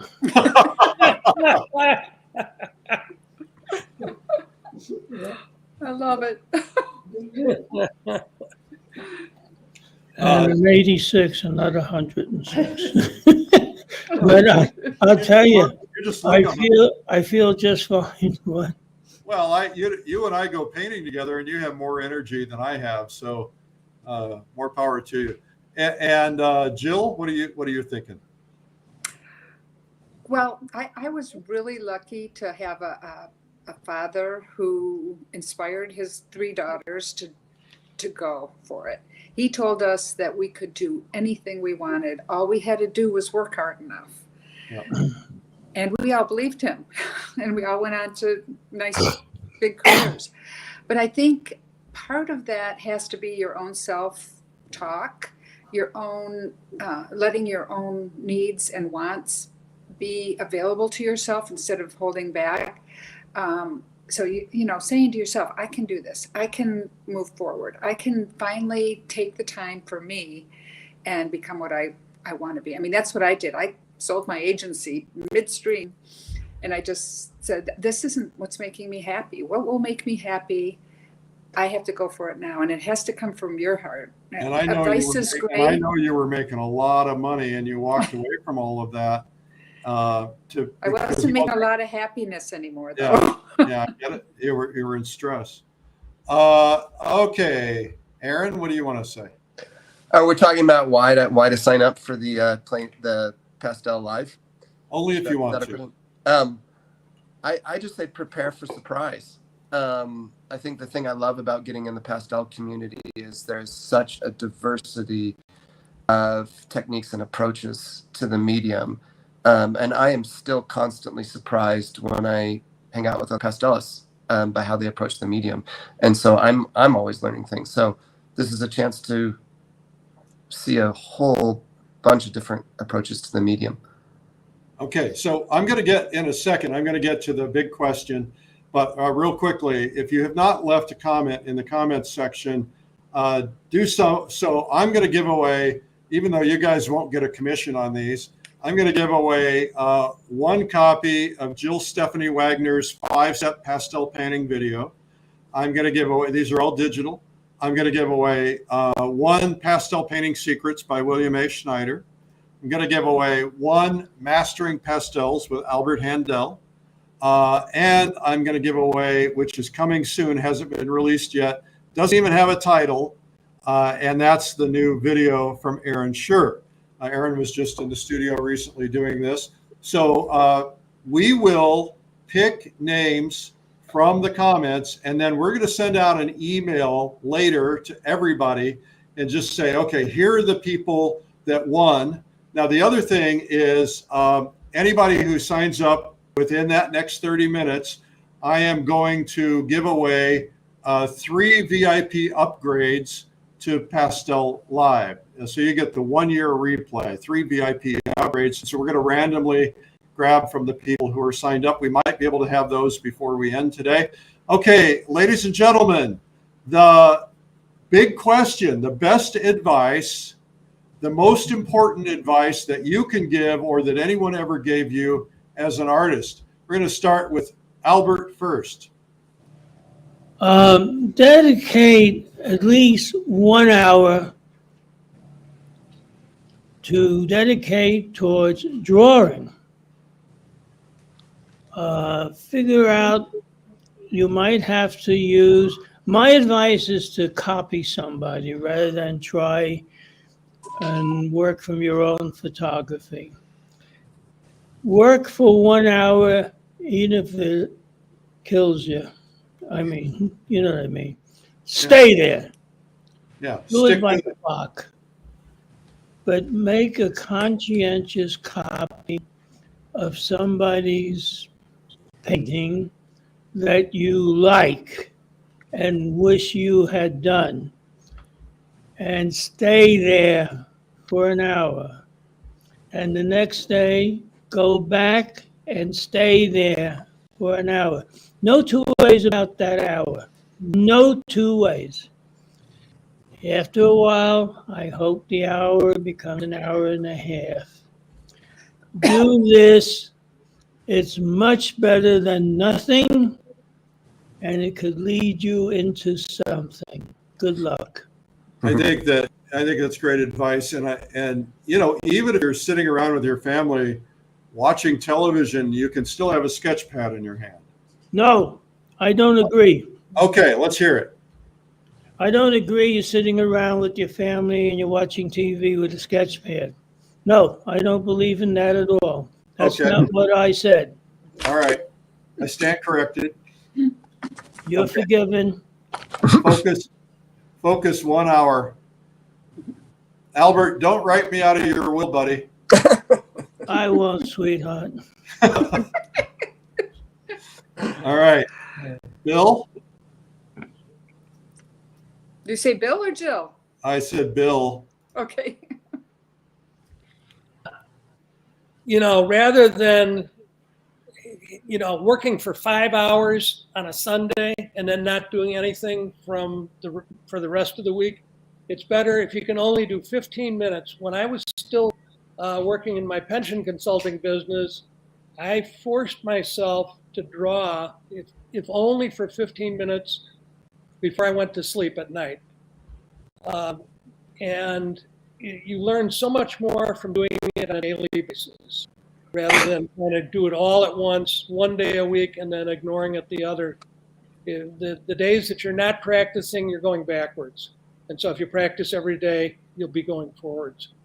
One of the things I noticed when I was in Russia hanging out with friends is that they always had a sketch pad with them in their pocket. And we'd be standing in line at a grocery store or something, and they're sketching people. And I asked them about it, and they said, you just have to keep your hand-eye coordination alive. You just got to always be drawing. Yes. All right. Now we have Jill. Jill? Well, we all seem to be on the same lane. Draw, draw, draw. There's no getting away from drawing. I have often heard my students say, well, I don't want to draw, I just want to paint. And you can't really get from there to there without drawing. But what I really have found super helpful is going to figure drawing and portrait classes.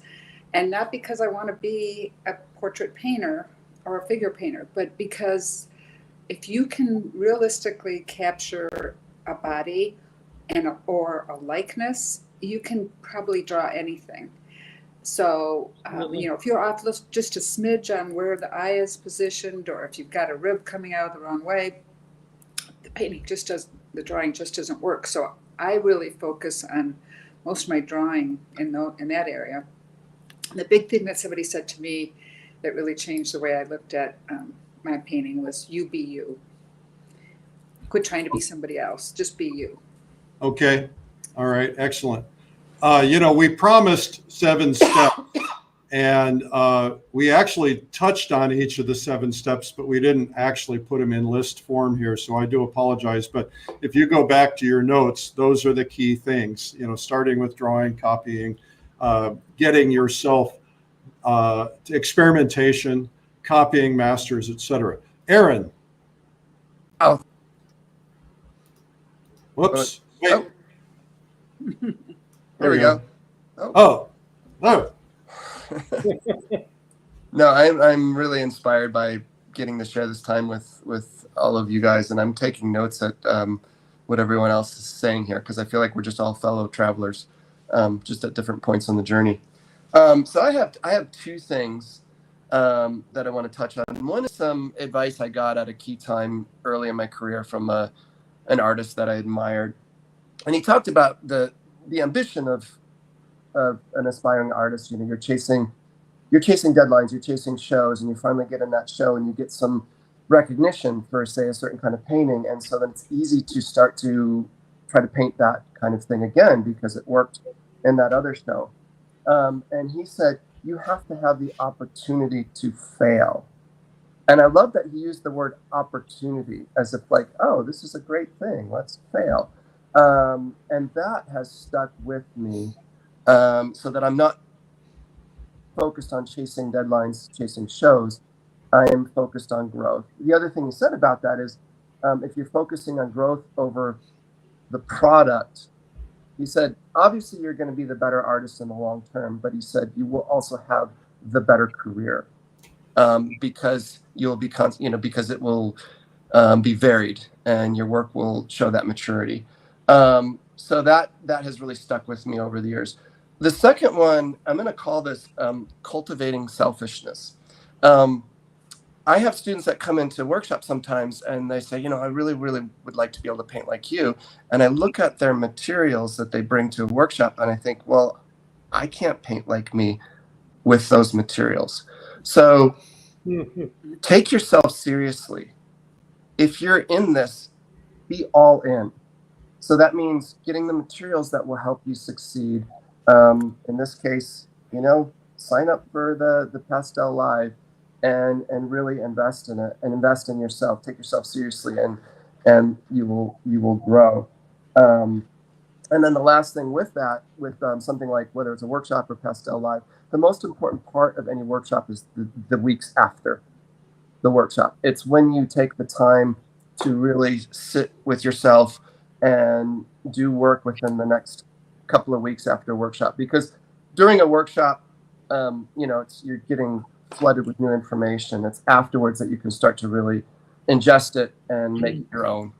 Yeah, especially because, you're a little worried about all the people around you and how you're going to look, and you need to kind of get used to it. But I think that's great advice. When I went to a Tony Robbins event, I booked a full day of hotel room after the event, and I spent one full day going over my notes and picking out the things I wanted to work on. And the reason I did that is because I knew the minute I got back to my normal life, I would get consumed with my normal life and busyness. And I think a great thing to do to just expand on that is if you go to a workshop, take a couple of days, if you can afford to, take a couple of days after the workshop and just focus on your notes, what you learned, practice what you learned. This is why we do the plein air convention the way we do. We say, okay, we're going to learn in the morning and then you're going to go out in the afternoon, practice what you learned, because the sooner you get brush to canvas or pastel to paper, and you put those things in your head, you're going to learn them faster. That's why I like it when people either paint along during Pastel Live or they take notes and then they watch it again and they paint along and sometimes return to it time and time again. Okay, any final thoughts, people? Let's have fun. Let's have some fun. Right? We've I been always having want to have fun when Yeah. Well, I would encourage everybody, if you go through your notes from today, I went through and I came up with 7 things, but there were more things than 7. Draw, take the opportunity to fail, experiment, embrace your fear, because that's when you're just breaking through. Control the voices in your head. Don't worry about your style. It'll find you. It's like your signature. It will find you. And then step out of your comfort zone. Everybody here has experienced tough times, bad paintings, voices in their head, but they continue to experience them. It's just part of the ongoing process. So Can I add one thing? I think we'll take a vote. Anybody? Can I add one thing? Of course. You've heard wonderful advice. There's no failure. That's right. No failure. No failure. I had to write that down. You want to expand on that? Yeah, of course. There's no failure. You're going to do it. Decide which technique, which learning technique you're going to use it, and there's no failure. All right. Well, and you're learning from every mistake. Of course. And you're learning from every asset, not just the mistakes. Don't worry about the mistakes. Don't worry about finishing the picture. Just do them. Yeah, like Bill said, it's a sketch. Don't make it precious. Mm-hmm. All right. Anybody else? Any final thoughts? I have a final thought. You're the artist. You're in charge of quality control. I heard that from Bill Parks probably 1,000 times. And I think what he meant was that we get to make decisions. You know, if you're doing a landscape and the tree happens to be dead in the center of your painting, you don't have to put it there. You're in charge of quality control. You can decide to move that tree in your painting. You can decide what to put in, what to leave out.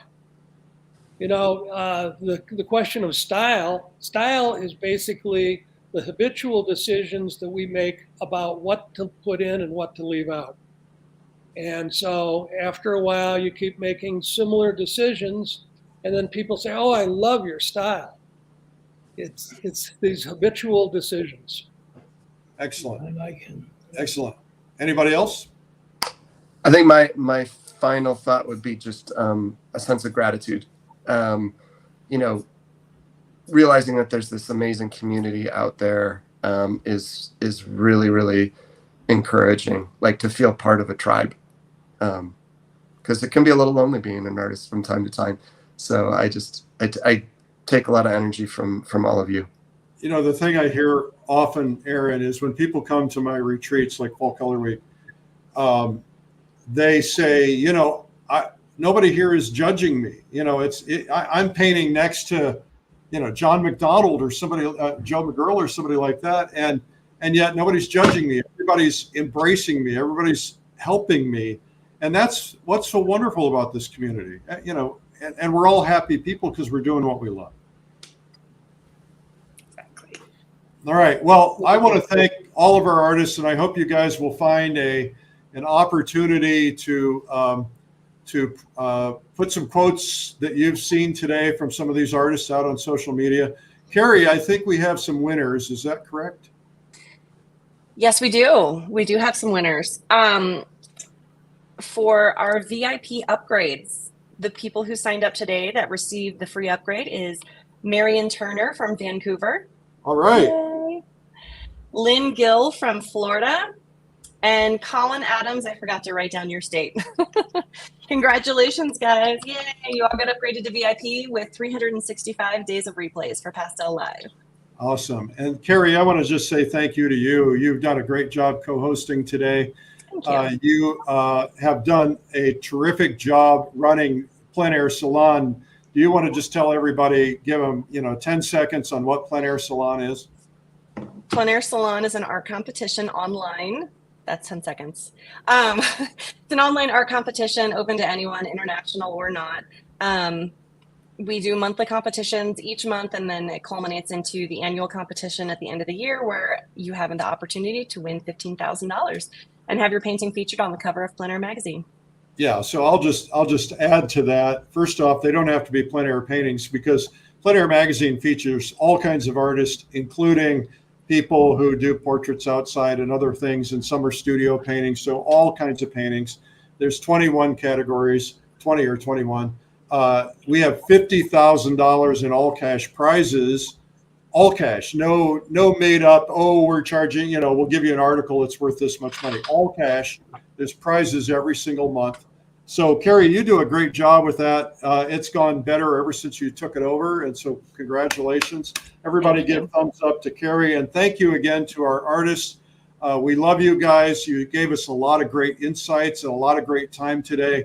I'm very grateful to you. We're looking forward to seeing you on Pastel Live and seeing you whenever we see you. I want to tell everybody else that I will start the clock the minute that we end this webinar. So a reminder that if you sign up within 30 minutes of when we end the webinar, you still can get those bonuses, which are worth $1,000. And you have till midnight tonight to sign up and get the special price and the free Essentials Day as well. And remember, everything's guaranteed. And remember, if you sign up today and tomorrow you go, that was a big mistake, you can cancel and there will be no penalty to you. And you've got about 2 weeks to cancel before the event cancellation time happens. So you've got plenty of time. thank you everyone for taking the time. We told you we were going to be 2 hours. We ran 2 hours and 31 minutes. And that's because these people have such great insights. Love you guys. We've all become good friends, hung out when we've shot videos together or we've been painting together. And I'm just really feeling like the luckiest guy in the world. So thank you all. God bless. Thank you everyone for watching. Have a good night. Thank you. Yeah. Bye-bye. Good night.